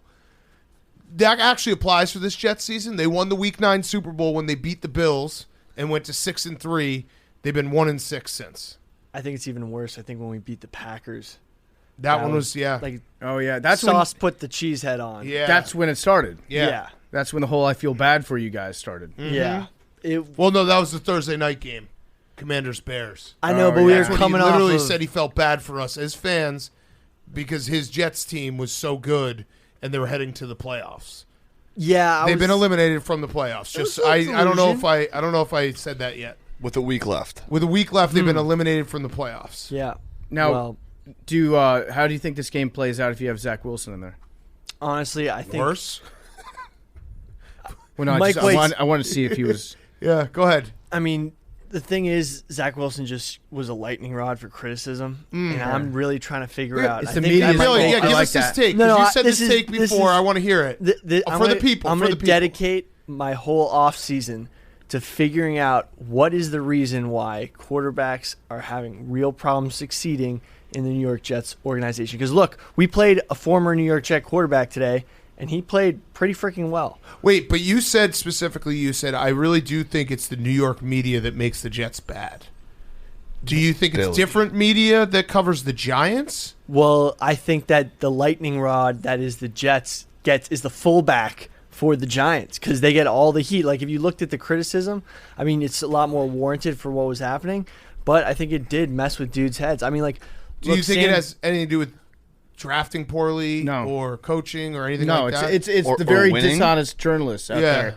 They say it's Phil Mushnick or whatever his name is. Green team bad. Yeah. And they just hate the quarterback. Quarterback, terrible person. I think it's one of those things where depending on the type of person and player you are going into New York, you're going to attract a lot more media attention. I think we've had a lot of those players. Shouldn't they draft, if you know that, shouldn't you draft someone who can handle it? Definitely. Or maybe trade for somebody that can handle it. Or like find a quarterback that you know. Like, I think maybe the Giants had that more in mind when they picked a guy like Daniel Jones, who kind of, everyone used to comment this, like, looked like he was a finance bro. As opposed to Zach Wilson that looks like he's a blue-collar construction worker. No, looks like he's banging moms, and like there was just a lot more. He looks like a finance bro, but it's like his summer internship his junior year at Goldman Sachs. I don't know. Daniel Jones has gotten a ton of criticism. He has, but he's not gone into as much media scrutiny because he's not as bad. Well, and also he's good now. Has good answers at the podium. So is this a Zach Wilson should have banged those moms take? I'm just trying to figure it out. I'm just trying to figure out what is the common denominators that's derailing all of these quarterbacks. And then they leave and they might be bad. Elsewhere. I think it's drafting poorly. But what about Sam Darnold? Right. Yeah. He had a good week this week. Geno Smith has had a whole career. Sam Darnold, you can blame. Can't you blame him on Adam Gase and getting mono? Yeah, true. I mean, like New York media sniffed that one out. They got him. They got him pretty good there. And like seeing ghosts. I don't know what it is. I'm gonna try to. I might make it. I think that was Gase, wasn't it? Yeah, and then also was ESPN. That was Monday Night Football. Right? I might do like a docu-series, like try to figure out what the hell's going on. So just so we're clear, the docu-series is the Jets aren't bad. The media has made them bad. Yeah. Okay. I think the docu-series could just be like a review of their draft choices. Yeah, but like the thing is, they drafted pretty well this year. Yeah, no, they have drafted quarterback. Well. Yeah, just not very important position. I think maybe the most important position in all of sports. I understand what Billy's saying because, and you should probably understand this too. We are fans of dysfunctional franchises, and a lot of that does have to do with their inability to develop a quarterback. No, that's one in of the New York, parts. it's the media. In New York, it's the media. So Big Cat in Chicago, which has no media, it's the wind's fault. It's the wind's fault. In DC, it's the swamp. Yeah, and the practice field and the game field and the ownership. Game field and Soldier Field too. Yeah, I'm not standing on that take as something incredulous, but like looking at it, not the right word. That's okay. Keep going. What? No. What do you think I was meaning? Like I'm not trying to be like that take I said in jest, and now we're bringing it up. But like, it would be funny to figure out what exactly is going on. I would like to see this. If you were to interview Sam Darnold, Geno Smith, even Mark Sanchez, and just ask them these Christian questions. Hackenberg. This would actually be a great little video series, maybe thesis. I would like to read something. I might write up a report and then give it to the Jets. I actually, you know what? You should do that, and you have to do that now. You have to do that. Yeah. What is wrong with the Jets? Yeah. Yeah. A Billy football investigation. It's partnership with the NTSB. Yeah. It's going to be like a PhD. Yeah, PhD level. Yeah, it's going to be great. I do feel bad for you, Billy, and I'm not saying that just to get back at you for that time you said that to us, because I do think this Jets team was better than what they ended up with. Their record. Their quarterback position was a disaster, and the silver lining is you did find out like Mike White is not the guy. So you don't have to delude yourself. Like, it actually would have been, in a long-term play, would have been bad for Mike White to win these last 2 games, get in the playoffs, and be like, Mike White's the guy. Mm-hmm. He's a nice player, but he's not the guy. I think he has a long career as a backup, maybe a couple of spot starts here where he can electrify everyone. But I do feel bad for you, Billy, because I do think this Jets defense was very good. And there was a lot of shit talking about the Jets and respecting the Jets, and they have been eliminated from the playoffs. I hate to have to keep reporting this, but it has to be reported. The New York Football Jets have been eliminated from the playoffs. Did you see what Rappaport reported? That they've been eliminated? No, that the Jets aren't going to move on from Zach Wilson. Yeah, I was like, I don't know what that means. They probably are trying to trade him. Get some decent value out of there. What happens if they he said ends the up same good? thing about Darnold, and then they traded him. And also, but what happens if he ends up being good somewhere else? Well, he probably will. I'm going to say no. I'm going to say no. I mean, look at Geno Smith, Sam Darnold. Yeah, Sam Darnold, Geno Smith were better than Zach Wilson. Also, it took Geno Smith like 8 years to get good. And Sam Darnold, we don't still know. I mean, he's had a couple nice games. But, it was – hopefully we beat the Dolphins next week, but that actually would be worse draft-wise. But it'll be fun to see what happens. It will be fun to see what happens. I mean, it'll be fun to see what happens. We're closing the New York chapter. Jets. We're closing the chapter on the season, yeah. but it was cool. Oh, it was man. fun while it lasted. So there is something to be said for a bad franchise having like a couple months where they're like, we're good. Yeah. Where you think that you're good. It feels awesome. It makes the football season go along a lot smoother.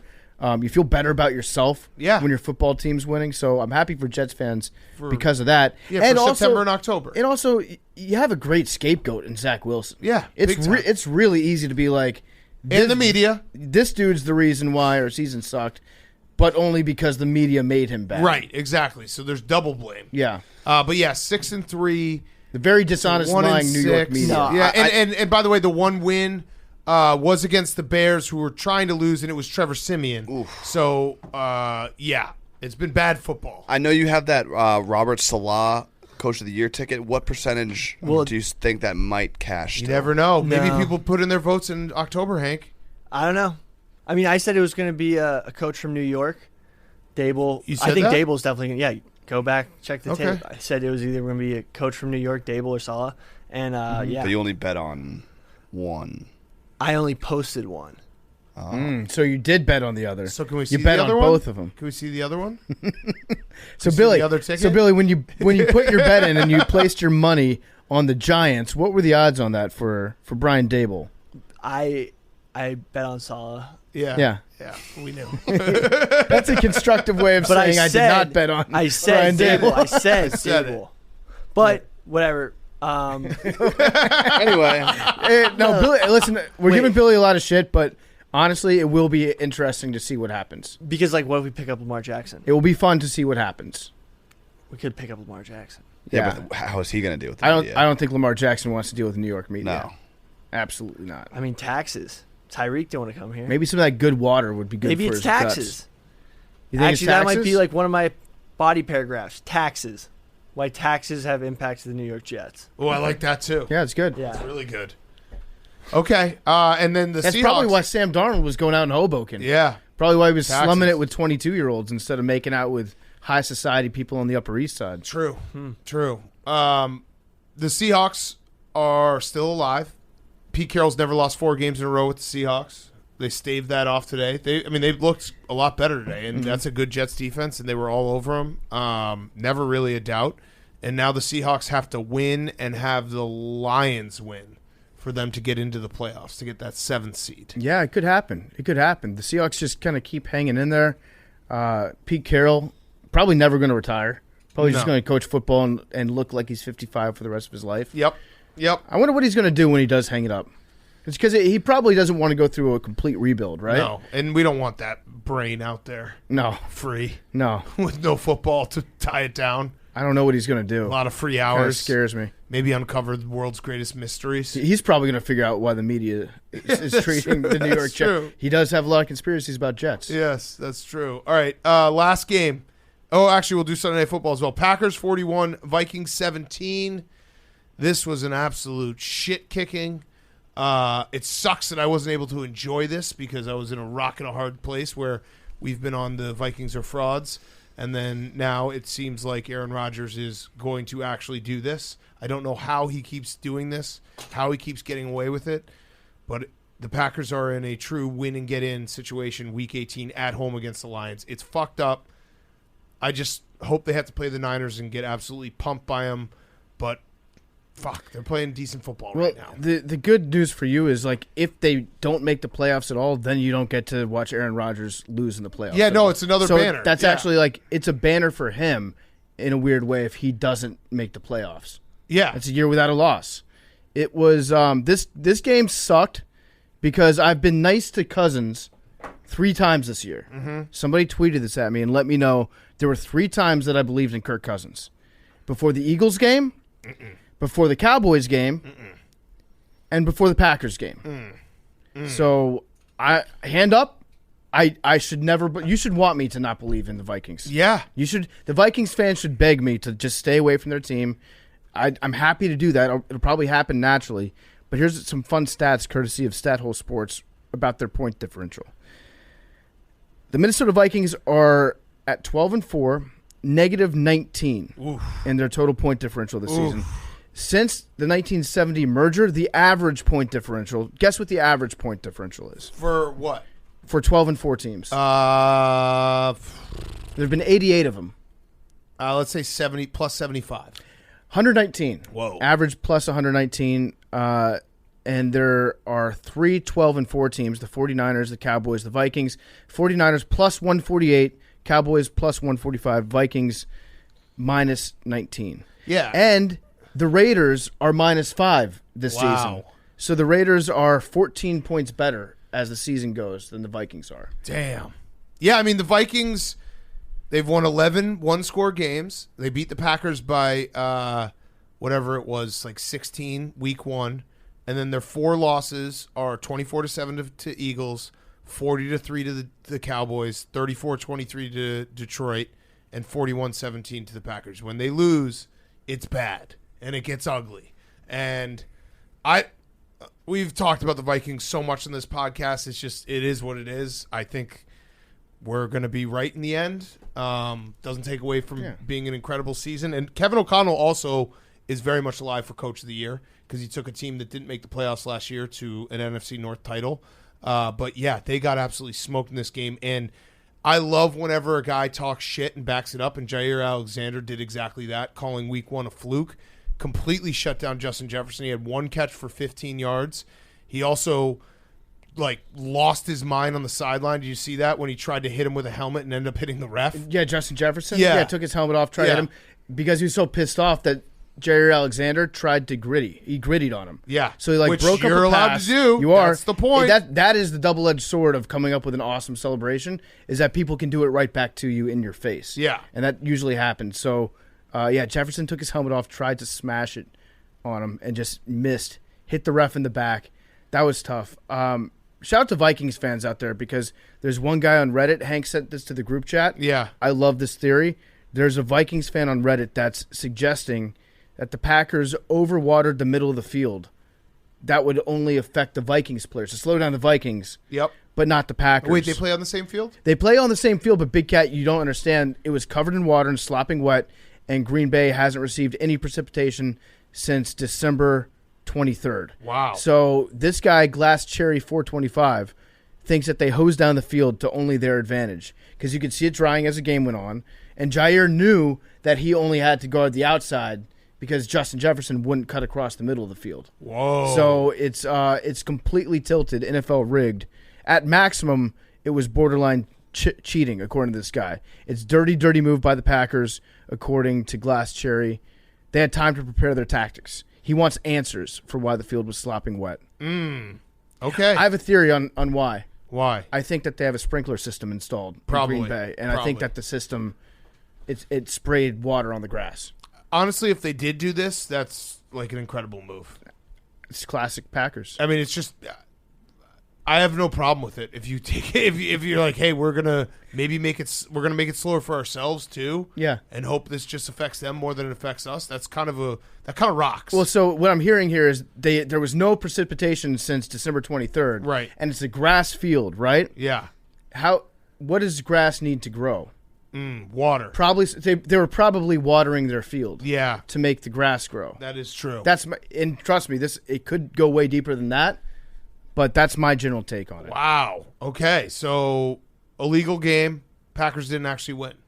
You could make that argument. I can't believe the Packers are going to do this again. It's so fucked up. They're going to lose in the first round because what? Depends on who they play. Well, they're probably going to play against the 49ers. I know, but what if they play the Vikings? But imagine how satisfying it's going to be when the 49ers beat them I 50-0. know. Oh yeah. No. If they play the Niners, Cali I'm gonna boy. be that's gonna be a great game. I'm gonna be all locked in for that game. But if they somehow draw the Vikings, that's gonna bother me to no end, because then they'd go play the Cowboys, the 1 seed, and they could beat the Cowboys. Good. The 1 The seed. 1 seed, yeah, home field throughout. Right. And I then- think I mean, Mike McCarthy is going to be on all sorts of tilt planned against his former team. Exactly. They beat the Cowboys already this year, so Yeah, I know that they'll lose to the Niners, but even them being in scares me a little bit. but they're going to play the game in Santa Clara. It's going to be Aaron Rodgers, basically a home game for Aaron Rodgers. 'cause Hopefully he a grew up night there. game. He's probably going to have all his family. He might have some friends that come out to the game. This is gonna suck. They're gonna go on a run. God damn it. I think we're good. I think we're in the clear. He is doing the thing where he knew that they were going to win this game before. Yeah, they even and he played. knows he's gonna beat the Lions. When he said it the other week, when he was like, "Oh yeah, not all of them are above 500." Yeah. Talking about the Lions. All right, fine, fuck it. I'm just nervous. Everyone Packers fans know I'm nervous. This is gonna, because you just never know. You just fucking never know. Although this guy's won the same amount of NFC Championship games as Rex Grossman, that's a fact. So it'll be fine. It will all work out. It'll be fine, right? It'll be good. Right, Max? Fine. Hank just this devilish grin, knowing that my pain is about to come. If you're a Vikings fan, you have this as a spin zone. This was from C Hug D's Nuts. Okay. He tweeted this at me. He's a reliable source, I think. A Vikings loss eliminated the Saints. The Vikings could have done this on purpose as retribution for the 2010 Bounty Gate. Oh, so you have your revenge. There it is. So congratulations, Vikings. Way to go. You're playing Lions the long just game. have to win. I'm also rooting for Jared, so okay. Yeah, your pain is my pain. All right, yeah. Lions have to win. The world wants the Lions in the playoffs. They don't want the Packers. We do. I gave up everything to get the Lions in. God damn it! Detroit Don. We might have to fly him out for the stream. Imagine that. Super fan just going crazy on the stream. I might have to make a phone call about that. That would be intense. All right, last game, Sunday Night Football. I think we should fly Commander Dale from Detroit Urban Survival Training out. Okay. Can we do background checks on all these super fans just before? Yeah, because there's no psychos We didn't in this do a office background ever. check on you. Billy, if we do a background check Let's background check everyone. on everyone that worked here, half the office would be unemployed.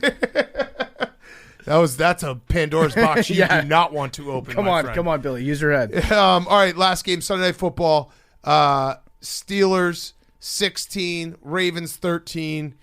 That was an awesome game. We watched the whole second half. Kenny Pickett, he's a guy. Like, that drive was fucking awesome. It was at the end of the game. guy material. It really was, and he was making all the throws, and Najee Harris looked awesome. T.J. Watt, the Steelers somehow. Mike Tomlin, Coach of the year. he just never fucking goes under 500, and Yeah. they might get to the playoffs. Like, it's not crazy. The Bills beat the Patriots, the Jets beat the Dolphins, the Steelers win Week 18. the Steelers are in the fucking playoffs. Everything is falling into line for them. They're going to end up 9-8. They're going to get to the playoffs. And this was a good thing, I think, for Kenny Pickett. If he's able to, like, you could make the argument for some other teams that getting to the playoffs and losing in the first round is not good. Like, Hank is probably not looking forward to watching his Patriots lose in the first round. But in this case, if it's a rookie quarterback, Kenny Pickett, he had his moments where he looked shaky, where people were saying, okay, we need to be starting Mitch Trubisky instead of Kenny Pickett. Mm-hmm. I think this is great for Kenny. He like that second half that he had today, there were some bad parts, but I think he learned just throw the ball to either Pickens or Freiermuth. Yeah. And then you'll probably be able to figure out from there. All right. And your defense is good enough where if you scored 19 points, you're probably going to win most of the games that you're in. Yes. All right, let's play a little whose line is it anyway for these 3 games for the AFC playoffs. So, Patriots at Bills. I'm going to say Bills by 8. I was going to say 6.5. 8.5. That could change, obviously, because they're playing against the Bengals on Monday Night Football. Jets at Dolphins. Who's starting for the Dolphins? Not Tua. Not Teddy, right? Skyler. Is it going to be Skyler? Jets minus 1.5. Jets minus 3. Jets plus 3. Ooh. Whoa. So maybe they think Tua might start?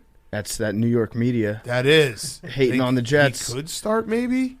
And then the last one we have is where's the Steelers game? They might not have posted it because they just won. Yeah, they don't have it. So the Steelers play the Browns, correct? Is that in Pittsburgh? Yes, it is. Man, I'm rooting for the Steelers to make the playoffs. That would be fun for Kenny. He's our guy. He is our and guy. Hank, you are too, right? Yeah, definitely. It's going to be – I'm very excited for Week 18. I know that, like, most of the playoff seeds have been clinched, but the fact that we have this many games that are going to mean something is going to be pretty awesome. Yeah, it is great. It is great. Like, I love football. I love football so much. And football gets better every year. Yeah. Jake, you want to tell us real quick who's playing on Saturday? Yeah, so we have the double flex Saturday. It's going to be Chiefs Raiders and the AFC South title, Jags Titans, which means my flex of the year with your assists.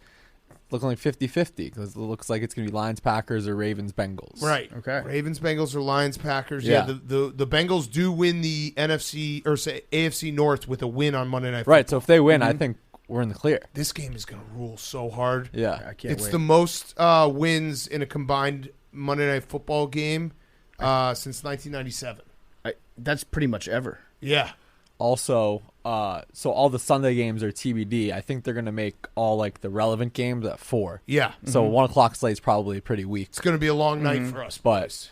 yeah. We're gonna have That's to be fine. grinding. I can do it. That's why we train Yeah. all season. Also, Right. we won't have to talk about any of the 1 o'clock games. Right, it's going Yeah. to be a late start. So. That's fine. I Also, works welcome out- this. I welcome a challenge. But I'm going to bet all the 1 o'clock games just so we're Right. clear. I also have a basketball game at 2, so it works out. Oh, okay. They probably did the schedule for you. Exactly. Ah, nice. Who are you calling? Manhattan again against Niagara. Greg Paulus coming to town. Oh, the head coach. nice. Yeah. Okay. Wow. Legend. All right. Let's do one more ad and then let's wrap up the show. Yeah, before we get to the end of the show, it's being brought to you by Norton LifeLock. There's no better time than the new year to resolve to protect your identity and your finances. Identity thieves can take out loans in your name, take over and drain your banking and investment accounts, and more. It can be dangerously easy to become a victim of identity theft. LifeLock makes it easy to help protect your identity and financial future. LifeLock monitors your accounts and credit and detects potential threats to your identity that you may miss on your own. And if you do become a victim of ID theft, a U.S.-based restoration specialist will work to fix it. No one can prevent all identity theft. They can't monitor all the transactions at all businesses, but LifeLock by Norton is the New Year's resolution that's easy to keep. Join today. Save up to 25% off your first year. Go to LifeLock.com/PMT. That's LifeLock.com/PMT for 25% off. Okay. Football guy of the week, Billy. So, last week's winner in a big upset was the Wobbly Browns fan. I thought it was going to be Matthew Marvin, the guy doing the pass sets in the parking lot outside the I love Lions Wobbly Jets. Browns fan. Yeah. But he won. Okay. So now for this week's. They should paint him at midfield instead of the elf. I think you said that last week. Did I? Yeah, it's a long football season. I think they should. Maybe he is an elf. I repeat it because it's a fact. Our first nominee is Blaine Gabbert, quarterback for the Buccaneers. He apparently, after a helicopter crash, hopped on a ski-doo and rescued some of the guys who were almost drowning. That rocks. rules. I love Blaine Gabbert. Holy man. shit. He is a real American hero. What a badass. Superhero moves. Yeah. That you know what? Jet ski. That's great vibes for the Bucs. Oh, yeah. Yeah. Like that's an all-time backup quarterback move right there. Big time karma points. Blaine of the year. Yeah. Blaine of the year. Our second nominee is Daniel Jones. So Coach Dable said he had Daniel Jones break down the team, and when he did, he gave everyone an extra day off, something he didn't give permission for first. So Daniel Jones just commandeered the team and gave everyone an extra day off. I don't like that. Justin Herbert said you guys should be crying that you get that day off. I don't know. I just put it in here. It was pretty hilarious, but, I mean, he just literally alphaed almost the whole organizational chain of command. Jets could use a guy like that. Yeah. Third nominee is Stacy Collins, Penn State special teams coordinator, who a video aired of him, who basically he uses himself as a tackling dummy for his players during practice, and he's just getting laid out. And he's like 70, right? Yeah. It's not that what he's doing is that physical and that crazy, but he's an older gentleman just getting totally wrecked. Human body craves contact. Exactly. And our last nominee is Steve Sarkisian before his bowl game, Alamo Bowl. Look, a lot of people didn't like this. This is a football guy. He was amped up as fuck. If I saw my head coach ready to fight a guy right before the game, What happened? Yeah, Billy, explain what happened. So basically, he was in the tunnel. They're waiting. They're getting amped up to run out into the field. There was a coordinator producer who was putting his hands on him. It was like a field supervisor that was making sure the team didn't run. Barely brushed him. He gave him a cup. There was a cup there. It was enough content, but like when you're in that zone, like when you're hyped up before a game like that, getting pumped and anything. No, I don't know. There's a lot of emotions before a game. It gets pretty testy. That's pretty hype. That just shows his mindset. It could have been anything to set him off like that. Did they that win? just shows. No, they lost. Yeah, by but double digits as a favorite. it was pretty ridiculous. But if I was a player and I saw my coach going nuts like that before a game, I'd be like, oh yeah, we're going off. My coach is like testy as hell. Like, let's go. There were a lot of rumors when Sark was up in Washington that he actually didn't mind a lot of strangers' hands at different places. I just saw it as more a guy. The way he yelled at him, I was like, that guy is just doing his job, and Sark is on a power trip. And I think his exact words, "Don't ever fucking touch me again." So there were a couple elements to it. The first was just him putting his hand up. Yeah, that was okay. Don't run on the field. There was like a grab. There was a defined grab. Listen, there. as someone he was milking him. But here's the thing: as someone who has breasts, and sometimes people will touch them. I don't love it, but at the end of the day, that's my fault for having the breasts. Well, did you see how he was dressed? Yeah, it was his I'm just saying, if he was asking for it. If I did some push-ups and got a hard body, I wouldn't care that people grab my breasts. I mean, it might be one of those things where he comes up to the guy after the game. I don't know if he did this and was just like, "Yo, sorry, it was just pre-game atmosphere." Like a lot of crazy shit happens before the game. Like players get into fights. Like Sark, think about it. Sark doesn't strike me as a guy that's like making amends with everyone. No, but think like. Before games, tons of like stuff happens like that where people are on edge, and it just shows like big game atmosphere. It wasn't really that big of a game. I guess it was a decent bowl I think game. this also is one of those situations where you don't, and this is not your fault, but like you don't fully know Steve Sarkisian. True. In the stories and his career. He's kind of a psycho. Yeah, big time psycho. And you could see like a switch flip on Sark when that was happening. Like angry. Where he went into like, if he had a knife in his hand, he would have stabbed the guy. It was rage. But hey, put him on the list. He's on the list. It is a football guy. Yeah. Let's let the people decide. Yeah. Oh, and this last one, this is a throwback football guy of the week. The U.S. Army. Basically, this was pretty cool. Ran across this little photo of basically they had a prototype grenade. So you know how like the classic grenade is sort of baseball shaped. So U.S. soldiers, when they were throwing it, had a little relative familiarity. Yeah. Basically, they also made a almost Nerf football grenade. So it was just this prototype was just a Nerf football with a giant like bomb in the middle that U.S. soldiers are supposed to throw at like tanks. Essentially, as like a recruiting tool specifically for Billy. That's awesome. To join the military. I mean, that'd be pretty sick. Imagine that. That would be sick. Imagine like we invade Iraq again in 10 years. Josh Allen, put him on the front lines. He just slings like a 70-yard bomb. Saddam Hussein's son catches it and it explodes. Yeah. Be sick. Yeah. All right. Good job, Billy. Hella fantasy I like points. that. Good. That's a good varied group of football guys. Wait, so was the last one just like the United States military? Well, that's a throwback. That's just like a cool story. Got it. Okay. Ready for who's back of the week? Yeah. I'll do college football for mine. You want to start with that? I was going to say we didn't talk about it before, but we should talk about the college football playoffs. Sure. They were awesome. I had a great time. It was Michigan TCU was one of the most chaotic games I've ever watched. So was it the end of the third quarter / start of the fourth quarter where we had 49 points in 4 minutes of game time? It was like the 10-minute mark of the third quarter. All hell broke loose. Yeah, I think if you go all the way back to the 10-minute mark, we're at 57 points. It was chaos at the end of that.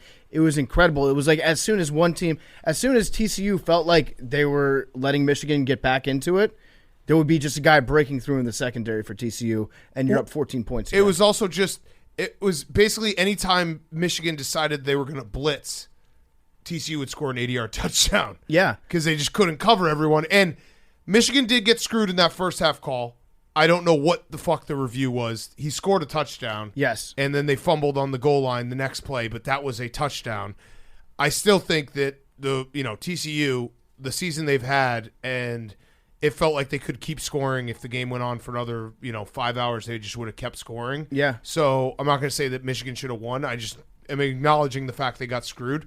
But holy fuck. TCU just made Michigan play a Big 12 game. Yeah. And it was just back and forth. Like, I think if they played that game 100 times, you wouldn't have that many points scored more than 3 or 4 times. Yeah, and to match what Big Cat said, at the end of the game, the very last play, Michigan was trying their hardest to extend the game, try to get a touchdown if they could. Their player got tackled. It was pretty clearly a targeting penalty. Yeah. The guy from TCU came in high, hit him in the back of the neck, back of the head, and the referees took a look at it. And this is one of those situations where common sense will tell you this game should not be called on this play. Like, Michigan was not going to win. TCU should win this game. But by the letter of the law, it was definitely a targeting penalty that the refs clearly saw in the replay and just said, kind of don't want to call it right now because it doesn't make a difference. Also, Michigan just couldn't have had a worse end of the game, trying to get something going for even a Hail Mary spot. Yeah, it was a bad last possession. Yeah. And so I think it didn't really affect it. Michigan wasn't going to win that game. But by the letter of the law, they should have gotten that targeting penalty. Yes, and they should have scored that first time. But TCU, there was a lot of college football fans who thought they didn't deserve to be in the college football playoff, which was crazy. I've been standing on the soapbox for them for the last month. They ran a gauntlet of a regular season undefeated. They lost by 3 in overtime in the Big 12 championship game. I know that they don't have the talent that some of these other teams have. If you look at the composite talent ranking, they are a true outlier. If they win the national title, it will be the least, highly recruited or the least talented on just purely paper team by a large margin, because it's just always whoever has the top 10 recruits class will end up being the national champion. I don't count them out in this game against Georgia. They are fucking whatever it is. The Hypno-Toad, I don't know what it is. They're just good, and Max Duggan's a fucking baller. Yeah, I'm going to bet on them. Yeah, They do seem like Team of Destiny vibes. They've got Tiger blood. They don't die ever. They've been pushed to the point of just collapse so many times this year. In this game, they got off to a lead, which was crazy. You never see them do that because they're usually falling behind 10, 14 points early, and then they have to battle back and dig themselves out of a hole. There is something to be said about that, too, being tested like that, because when you get to the college football playoff, a lot of the teams are the bullies in their conference, and they don't play more than 1 or 2 really tight games all year. TCU's played pretty much every game. They kicked the shit out of, I want to say Oklahoma State, and they beat Texas pretty good, even though that was, not a huge margin. Every other game has been just crazy. And back and forth and digging themselves out of holes and late game heroics. So they're tested. Max Duggan is awesome. Yeah, he's awesome. He's playing so well right now. They do seem like Team of Destiny. They've got the Mike Leach thing going for him too. Yeah. Sonny Dykes is that's his guy. I love Sonny Dykes too. Yeah, he's a fun Sonny coach. Dykes. Yeah, fun coach. I think they were guest. like plus 900 at the start of the year or something like that. Probably worse. It was crazy. Yeah, they were supposed to finish last or one of the worst teams in the Big 12, coming off a 5-7 year. Gary Patterson has to be like, well, I guess I really did suck at the end there. Yeah, because you don't see teams do this, and it's the whole story's incredible. I'm very happy for TCU. Michigan, I don't know, like I think that still is the winningest Michigan team of all time. I don't think any Michigan team's gotten to 13 wins. Mm-hmm. So, and Harbaugh has them in a good spot, but you have to feel disappointed the fact that you're an 8-point favorite going into the college football playoff, playing incredible football, and then that game happens. Here's the craziest part. Michigan had 3 interceptions was it 3 interceptions in a fumble? Did they have 3 interceptions? Or it was 2 interceptions and a fumble. 2 interceptions and a fumble, so 3 turnovers. How many turnovers did Michigan have in their other 13 games? 10. 7. Damn. That's how crazy that game was. Yeah. Michigan played a certain style. They took care of the football. They leaned on teams. They played great defense all year. And then they get into this game, and all hell broke loose. And you just knew that second half, like, there was nothing they could do to bottle that up. Like, yeah. You can't – you'd have to just restart the game another day to figure out how to stop what was happening in that game. There's something to be said for a team like that with TCU that will just play crazy. Yeah. And they'll draw you into a fucked up fight and beat you with experience because they're like, we've played some of the most fucked up football games that you'll ever see. We know how to do this crazy shit. You don't. You are clearly you're very good at playing formal football. We're just going to fuck with your brain and put you in scenarios that you never even dreamed of. Yes. And that one last thing about this game, the Quentin Johnson, that touchdown that he had, that long touchdown he had, where he did the little like fake jog and caught the linebacker or cornerback, was one of the coolest moves ever. You remember that play? Yeah, where it's like who did that in the NFL recently? He hit him with a little slow step fake jog, completely stopped in his tracks, and then boom, gone. Yeah. I think somebody did that against Diggs, and it worked to perfection. It was such a cool move. And then the other game was even better, I would say, because the Michigan TCU game was chaos, and you kind of like this. What are we even watching at this point? Ohio State Georgia was just a great game of 2 teams that were so evenly matched. I mean, Ohio State, for as much shit as Ryan Day's gotten in the last month, and he deserved a lot of it because he got whooped by Michigan again. Like, there's no moral victories, but he kind of answered that they can play on that level, and it's not – they might have like a Michigan problem, but they don't have a problem in terms of competing for national championships. C.J. Stroud, that was an all-time performance. This game had one of the craziest finishes when you take into account what was happening at the time in the world, where I think everyone was looking at the clock and being like, wait, am I going to be able to change over to a countdown channel to see when it's going to strike midnight? It's going to go to 2023. I bet you some couples broke up because of managing the television channel. There are definitely some big fights out there. Our guy John Rich was live tweeting. He took the remote at the party he was at, and he got caught by the host of the party with like 2 minutes left. Oh, and was like, getting away. The remote, change the channel. Like, put that shit back on Anderson Cooper. Yeah, right. We got to watch what Ryan Seacrest is doing. Oh, Milo had a great party. It was so funny watching Ryan the live cut in at halftime when Ryan Seacrest like, here's who we got coming up. It's like, dude, no one cares. We don't care. This game rules. This is the timing of the ending was so crazy that they snapped the ball in 2022, and when they blew the final whistle after the kick missed, it was 2023. Yeah. Didn't they switch these games so that they weren't on New Year's Eve? Or am I crazy? They did, but now because it's Sunday, they ran up to Sunday. So NFL Sunday, they didn't want to compete with that. It's much better not on New Year's Eve. I agree. Well, because there's probably a lot of people that just straight up had to miss the game that would have watched it otherwise. I would agree if I was just not a loser who had no life and I was sitting at home anyway. I was just sitting there thinking, I remembered when it was on New Year's Eve and I did have a life. And I went to a New Year's Eve party. It was Alabama-Michigan State, and that was one of the worst college football playoff games we've ever watched. Yeah, like Oklahoma, and Clemson. Being like, fuck, like I burned all this. Like, hey, we got to be at a place with a TV for this. Like, fuck. I think I was just so happy that this game was played. That was like one of the lowest rated bowl games ever. I think that in Washington, Alabama. So it was. I mean, the whole game was incredible. C.J. Stroud was incredible. Stetson Bennett, I thought he got over this because it was almost identical to the national championship game where there were moments in the first half where like, does Stetson Bennett just like, is this moment too big for him? He's fucking 25 years old. Like, what is going on right now?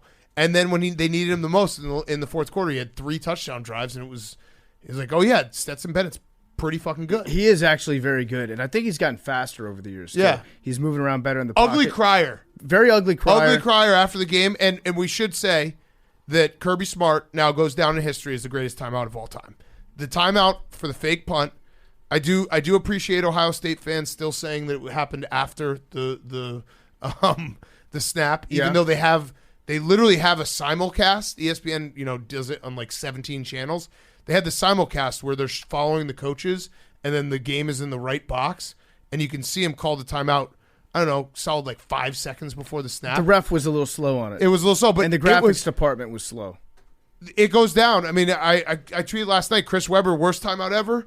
Kirby Smart, that has to be the best timeout ever because the game probably ends there if Ohio State gets that first down on the fake punt. They then punt, and they're able to come back. It was a genius play. Yeah, it was an awesome end of that game. It was a life-affirming Saturday of college football. Some people were saying that the Alabama-Kansas State game was going to be the best game by far all day when it happened. Iowa-Kentucky was pretty fucking awesome. Iowa, I want to just give a lot of respect to what Iowa does just as a state and as a football program.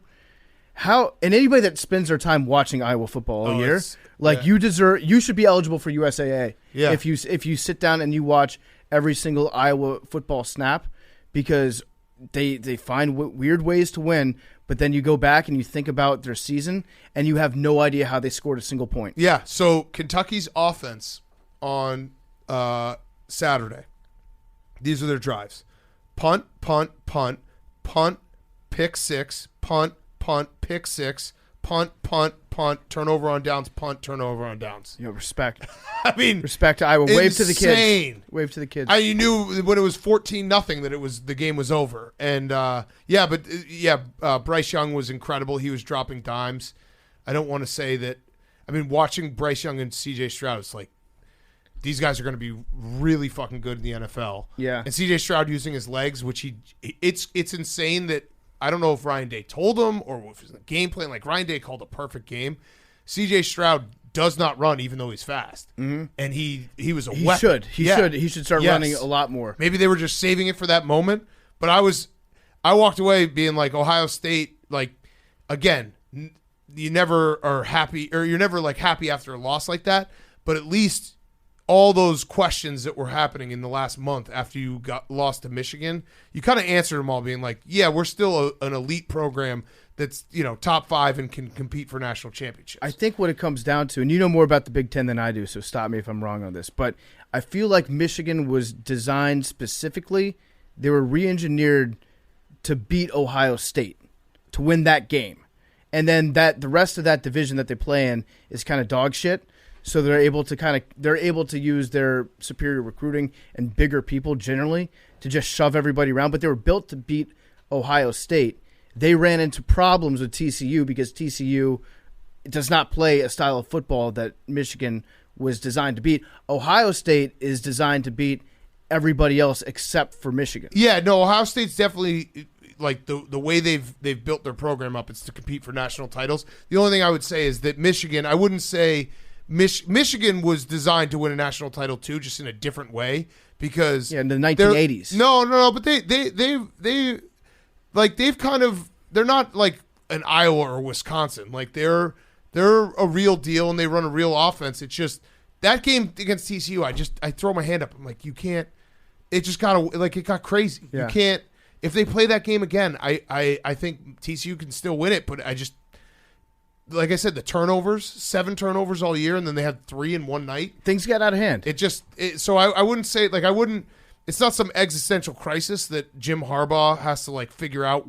Like, they just got beat, and it was a crazy game, and they were set up. I think they would have given Georgia a good game. They obviously could beat Ohio State, so I think Michigan's right there on the doorstep of winning a national title. It's just hard to win these college football playoff games. And now people are going to throw a bag at Harbaugh, too. Yeah. Denver's batting their eyes at him. Colts are going to bat their eyes at him. Yeah. It'll be interesting to see what happens. But yeah, great night in college football. Also, just a great night to just shut up any losers who are like NIL and transfer portal. Like, yeah, transfer portal, if you look, probably helped that like those teams and makes everyone a little bit more competitive. Yeah, I mean, college football has us by the balls. Yeah, we're going to watch. I love it. You can put it on New Year's Eve. You can put it literally at the stroke of midnight, and we're going to watch it now. There's something about college football. I know I love NFL, but like when college football is at its peak, I think there's nothing. It's kind of borderline romantic. Like when I watch a great college football game. Like this is just, it just feels like you're watching history. I think because there's more variables about what can happen. Well, it's the bands, it's the history. It's just everything. It's something about college football. It's just I don't know. It's NFL it's kind of like what Troops told us when he said that NBA is a business, NFL's business, football's a sport. Like there is a little bit of that with college football versus the other leagues where, and people say, well, NIL has made it a business, but NFL is just everything. You wouldn't get the TCU Michigan game in an NFL playoff game because everyone's just better. And safeties don't make mistakes, and guys don't run for 80-yard touchdowns. I mean, the Kansas City Buffalo game was pretty close. That was close, but it was also remember that game was not that like fourth quarter. Yeah, it happened. It got away for like 5 minutes, but that was also one of the best. Like you could have that happen pretty much any night in a college football game. Yeah. All right, Hank, your who's back? Sorry. It was a longer who's back. We had to talk about college football because it was awesome. Who's back is Jumpsuit January. Yeah, let's go. You like it? It is nice. You guys kind of abandoned Jumpsuit January a few years ago. Wait. What do you mean by you guys? You two, both. I never abandoned Jumpsuit January. I said specifically Jumpsuit January is about being comfortable, and sometimes I'm comfortable in jeans. I will wear jeans at some point this January. Hank, I've never abandoned Jumpsuit January. I've already had my phone fall out of my pocket like 6 times. There'll be a random Thursday I'll show up in jeans because I want to be comfortable and hold on to my wallet. I fucking ride or die for Jumpsuit January. It's my favorite. It's birthday month, Hank. I love this. I love this shit. Month. I live for this. I don't know if you were going to mention that. It's birthday month. Happy birthday to us. Mm-hmm. It is birthday month. Mm-hmm. Oh, thank you for remembering. It's also January 6th. Yeah. Yep. Yeah. Big month for all of us. Well, it's my birthday. And is your birthday? Yeah, my birthday's in January. What's the date? 13th. I knew that. It's birthday month. Yeah. I don't really like birthday month anymore. It's birthday month, baby. How old are you going to be? 24? Yeah, dude. Whoa, Billy. 24. Yeah. That actually hurts you a little bit because I feel like the Billy Riders, I'm a Billy Rider. That's why you're here. Are always like, he's a 22-year-old kid. Leave him alone. Yeah. I might have to grow up. No, don't do that, Billy. Don't do that, Billy. Guys. You won't be able to. Billy, you're not going to. Yeah, Billy, grow up. Grow up. I might, yeah. All right, starting now. You're an adult. January 13th. Billy, you just have to wear a suit and a briefcase. Yeah. Pack your lunch, going to work every day. Now, no. January 13th is Friday the 13th. Ooh. I know. You're going to fuck up big time. And it's also going to be a Friday for Billy's birthday. Billy, Holy shit. Billy, you're going to go out hard. We won't see you for Wild Card Weekend on that That's going to be St. Patrick's Day all over again. Yeah, well, we're not doing anything on that Saturday, right? What's Wild Card Weekend? Yeah. Working. Yeah, there will be. But that's okay. The Jets got eliminated from the playoffs. Yeah, so. Sorry to We're not doing anything except for work. Yeah. Sweet. Yeah. So you'll be good. No, Hank, I love Jumpsuit January. I've never given up on it. It's my favorite month of the year. It's so comfortable. I thought about doing Suit January to kind of play with the suit joke, but that's also way too much effort. Jumpsuit January you should wear whatever makes you comfortable. Jumpsuits make me comfortable. I got too serious when everyone's like, oh, that's not a jumpsuit. Oh, like, it's a sweatshirt and sweatpants. So what? People took it too seriously. Just wear what makes you comfortable. Yeah. I also have no full kit, so. I'll get you some. I got you, bro. Don't worry about it. Remember when I got you guys jumpsuits for Christmas and they stayed in the studio for the whole year until Billy cleaned it and took them? Do you want to tell the whole story? Sure. You got me a 3XL, and also the fucking detector when you like leave Macy's was still attached to it. Did you steal it? No. I think you stole it. You left that part out. I don't know that it was a 3XL. It was so big. Billy still has it. I took the thing off it. Those are, and you gave me a gift that literally is like, hey, I stole this for you. I did not steal it. But it had it on it. Okay. But you still didn't wear it. I would appreciate a stolen gift more than I would appreciate a gift that you bought for me. If you steal something, then I know that you put your heart into it. I was swimming in it. You basically like, here, fat ass, take this stolen gift. walk around with this so you can maybe go to jail. You know what's the worst part? When I took it off the thing, some of the ink Oh, of course. got on it. Yeah, of Dye course. packets. Yeah. Yeah, so now everyone, whenever I can't wear it out because people will think I stole it. Yeah. Sick gift. Wow, you made us all look like criminals. I'm going to get you a jumpsuit January gift. I'm excited. Okay. I am too. It's going to be great. Yeah, It's going to be the best jumpsuit you've ever worn. I'm sure. Okay. Will you wear it up in the C-suite? Yeah, if it comes in January. There's a dress code on the third floor. Jeans Friday? There's not. All right, PFT. My who's back of the week. I have two, if that's okay. Yeah. First is fantasy drama, specifically Jerry O'Connell's fantasy drama. Uh-oh. So somehow, some way, Jerry has gotten our team into the finals of our league. Somehow, some way, he's a genius. He's a beast. So Jerry, if we win this, we as a group get $25,000. Fuck yes. Because it's a big money league. So we've told Jerry, and it all comes down to tonight. So we have Joe Burrow on our team, and whoever it is we're playing, I forget who it is, What's the score? has Josh Allen. We're down by 10. Oh. So we need Joe Burrow to outduel Josh Allen Okay. on Monday Night Football and get Okay. 10 more points.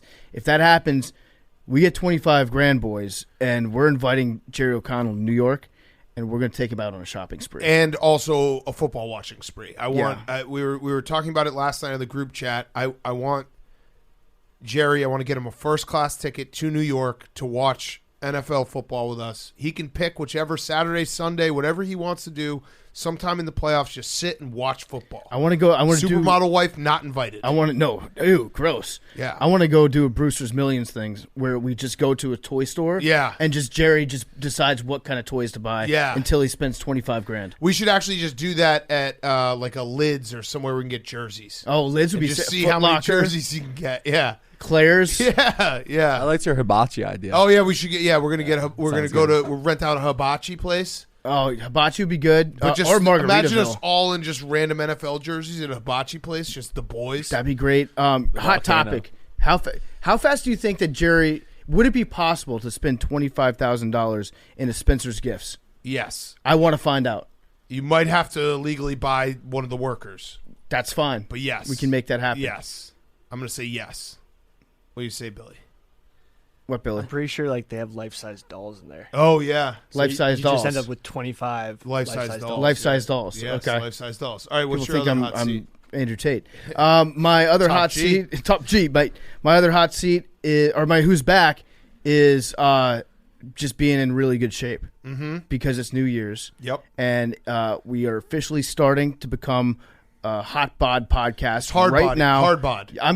We're going. Well, I'm going- Join me. Hard bod. I'm going Buns of Anarchy. So is that Yeah. hot bod or no? hard We're bod? going to be hard bodies in 2023. So Hank has the Peloton. I'm getting back on the Peloton. All are welcome to join. Buns of Anarchy, we're riding tonight before Monday Night Football.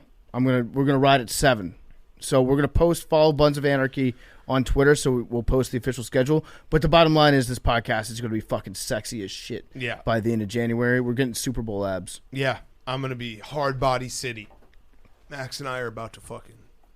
We're going to be beasts. My strategy. Hank doesn't believe me. My strategy is just eat kava every day, and then ride on a Peloton. That's about it. Yep. No Sunday. No bad food. No. We're going healthy. This is a teamwork thing. Also, stay hydrated. Stay hydrated. That's very important. What are we doing Drink more next water. Sunday? Salads, Yeah, what does that look Greek. like? Chirping chicken. Just chicken. chicken. Chicken. But it We're comes getting with a lot of chicken. pita Chicken. bread. Yeah, nervous bird. that's We got to fair. throw the pita bread out. That's probably why Carson Wentz is nervous in the pocket. He's just eating. Eats too much foul. duck. Yeah. That just got shot. Yeah, Yeah. So the he's last nervous. thing, it just has super. He's got wounded duck energy. Yeah. Yeah. Holy fuck. Yeah. Whoa. All right, Billy. My who's back is Poe, the Ravens mascot. Yes. He was never injured. No, he was. No, I don't. I saw what happened tonight. He hopped up. He hopped up. I don't think he was ever injured. I think it was a long con. Well, he did get hurt the first time. I think that was all show. I think it was all built up for this moment because they brought him out for this game, the highest energy game of the year. I just think that they rigged it. I don't think that and they also introduced 2 other mascots this year, so it seemed like they were ready for it. That's all I'm saying. Okay. It was a great Kevin Nash bit. Stay woke. Jake, finish us off.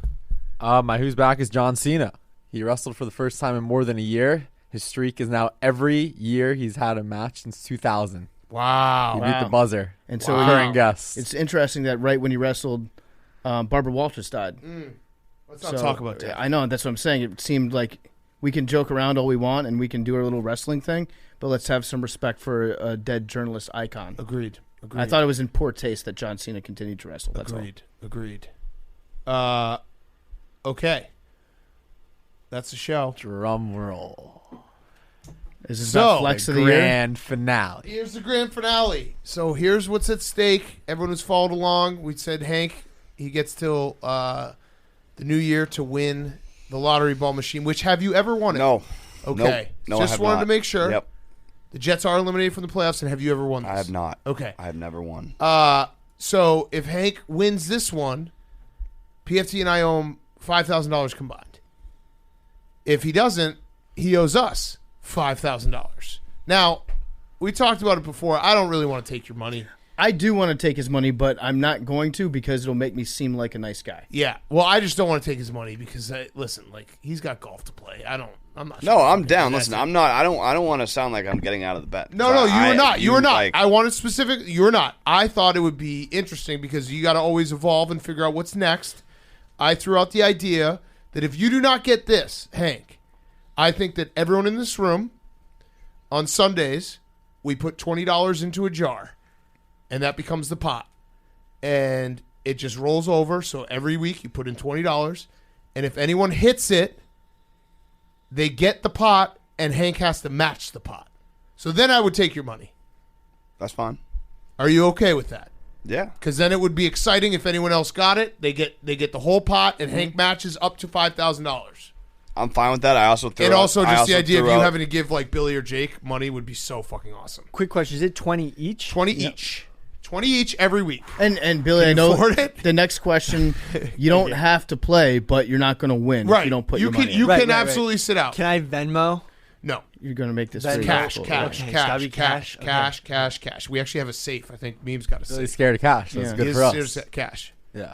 So So, yes, He's if gonna you don't, he's gonna try to throw it, so he doesn't have to deal with cash. yeah. So, Hank, what's your strategy? Because I think you have a strategy, Oh. which is it's hilarious that you have a strategy for picking a number between 1 and 100. Yeah, and also we should just say when I hit the machine and the balls all flew out with Tom Fernelli right before break, they put them all back in. We couldn't find the 3 ball, which Hank has never Which guessed. is what Tom Fernelli guessed. Which was what Tom Fernelli guessed, which Hank has never guessed, I don't think, because that's Meme's number.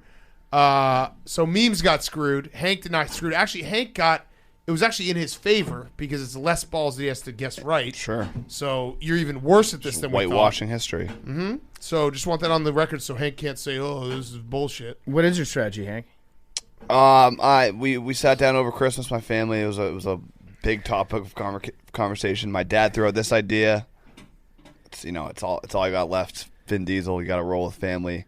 My sister had a child, her first child, on 10/13. My brother's wife had a child on 11/23. 23 plus 34, 57. 57. 23 Oh. plus 34, 57. I Wait, like what's the 34? Wait, 11 plus 20, 11/23. So Got it. 10/13 is 23. Yep. 11/23 is It's 34. Yeah. yeah. 23 plus 34, 57. Honestly, I got to say, like, I'm a little scared. I think you're going to get it.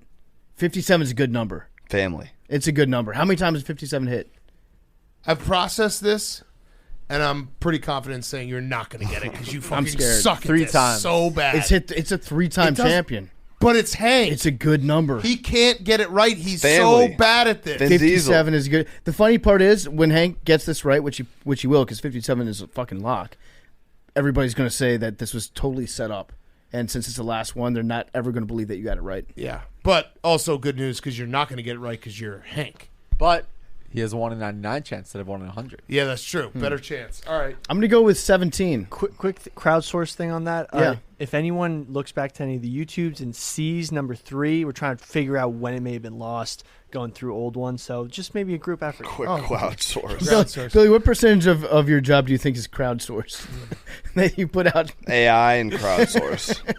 APB for the number 3 ball. So your strategy, like instead of looking all around this room, was to ask all our listeners to watch every episode before break. Before break, Jake and I counted every single ball when they all flew out, and we were looking for them. All right. Hank, what's your birthday again? June 13th? Yeah. Did I nail that? Mm-hmm. Is it right? Is that right, Jake? Can you find that for me? It is. I gotta scroll back to the day we forgot about the Papadillas. I'm not lying. It is. I think you're lying. That's rude. Because it was a Sunday last June 13th. year. Okay. So 19. June 13th. 19. 6 plus 13 equals 19. That's my guy. Sure you don't want to also family. I'm keeping it in the family. You don't want to include 1 plus 14? 18. Or 1 plus 13 for Billy's birthday? You should do that. You should do that. I'll go 14 for Billy's birthday. Yeah. Family. Family. My family. What are you doing, Max? You want to do one of our birthdays? 31 or 32? Why not both? Yeah, I'll give you both. Sure. I'll take both. Yeah. Oh, you know what I'm gonna do? I'm gonna do my favorite dates in January, which is both your birthdays, and January 6th, so it's 69. Oh, okay. There we go. Good job. Good job, Billy. Oh. Wait. It's also. Yeah. 1/3. It's 6, 31, 30. Yes, 30 plus 31 plus 6. 30, yeah, got it. This You is got it. also- Nope, never mind. Nope, that's 68. No, that's Yeah, 68. that's 68. Damn it. This the last one for our guy Sebastian. It is. So he has 72. I'm rooting for Sebastian. This is his last That would be chance. awesome. You're not gonna get it. Why do you even? You know what's crazy? Hank thinks he's gonna get it. Big Cat, do you want to let Hank press the button? You want to press the No. button? No, Hank, All you right. should. No. You should.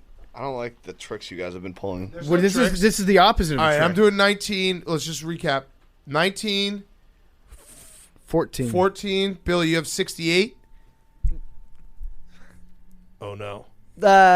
I mean, Let's go 69. Let's go you 69. just said your favorite. Okay, team. let's go 68. Let's go 68. 68. Jake, 18. Max. Sebastian 72. Max, 31 and 32. Yeah, both. 57. 57. a lot of Hank. numbers. Wait a second. One of us is going to get for Where's sure. 31? Where's 31 and 32 come from? No. 130, 131. Okay. So he got both. All right. You really think you're gonna get it? You're not gonna get it.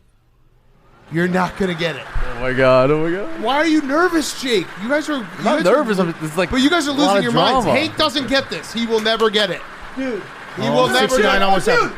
54. Oh, You suck. oh, sorry. You Hank. suck. Sorry. You're was it never close? gonna get it. Was it close? You are so bad at this. Wow. Sixth time. Oh. That was close. I Hey, saw the 5. I have one question for you. Why couldn't your sister have had that baby 3 days earlier? My one question was, have you ever thought about just picking the right number? That's my New Year's resolution. Is picking the right number, so Yeah. you're 0 for 1. Yep. All right, so we're starting the pot on Wednesday. So everyone bring in $20. The pot will start at 120. So if someone hits it on Wednesday or Friday, they get $240. And then we just keep going up from there. And we keep going up from there. And hopefully Hank has to give Max, Billy, or Jake that money. I'm also probably gonna splash the pot huge. What do you mean? I feel like it's only right. Like put some You're just seed gonna money put- in it? Oh, okay. Yeah. Yeah, that's That's fine. whatever you want to Can we do. make it 5 each? Billy, I'll cover you the first week. All right? No, okay, I'll do 20 each.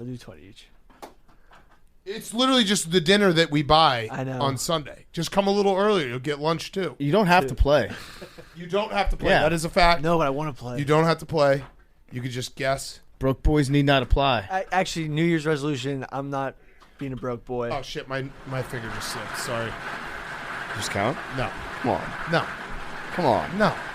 69. Hank, I'll give you $1,000 if it's 57.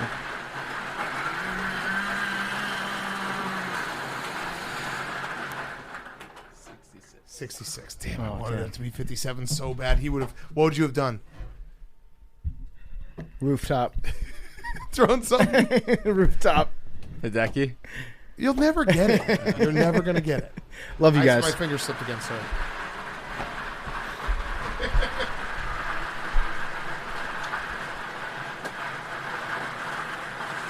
No. 27. Oh. Pubic lice are more closely related to gorilla lice than human head lice.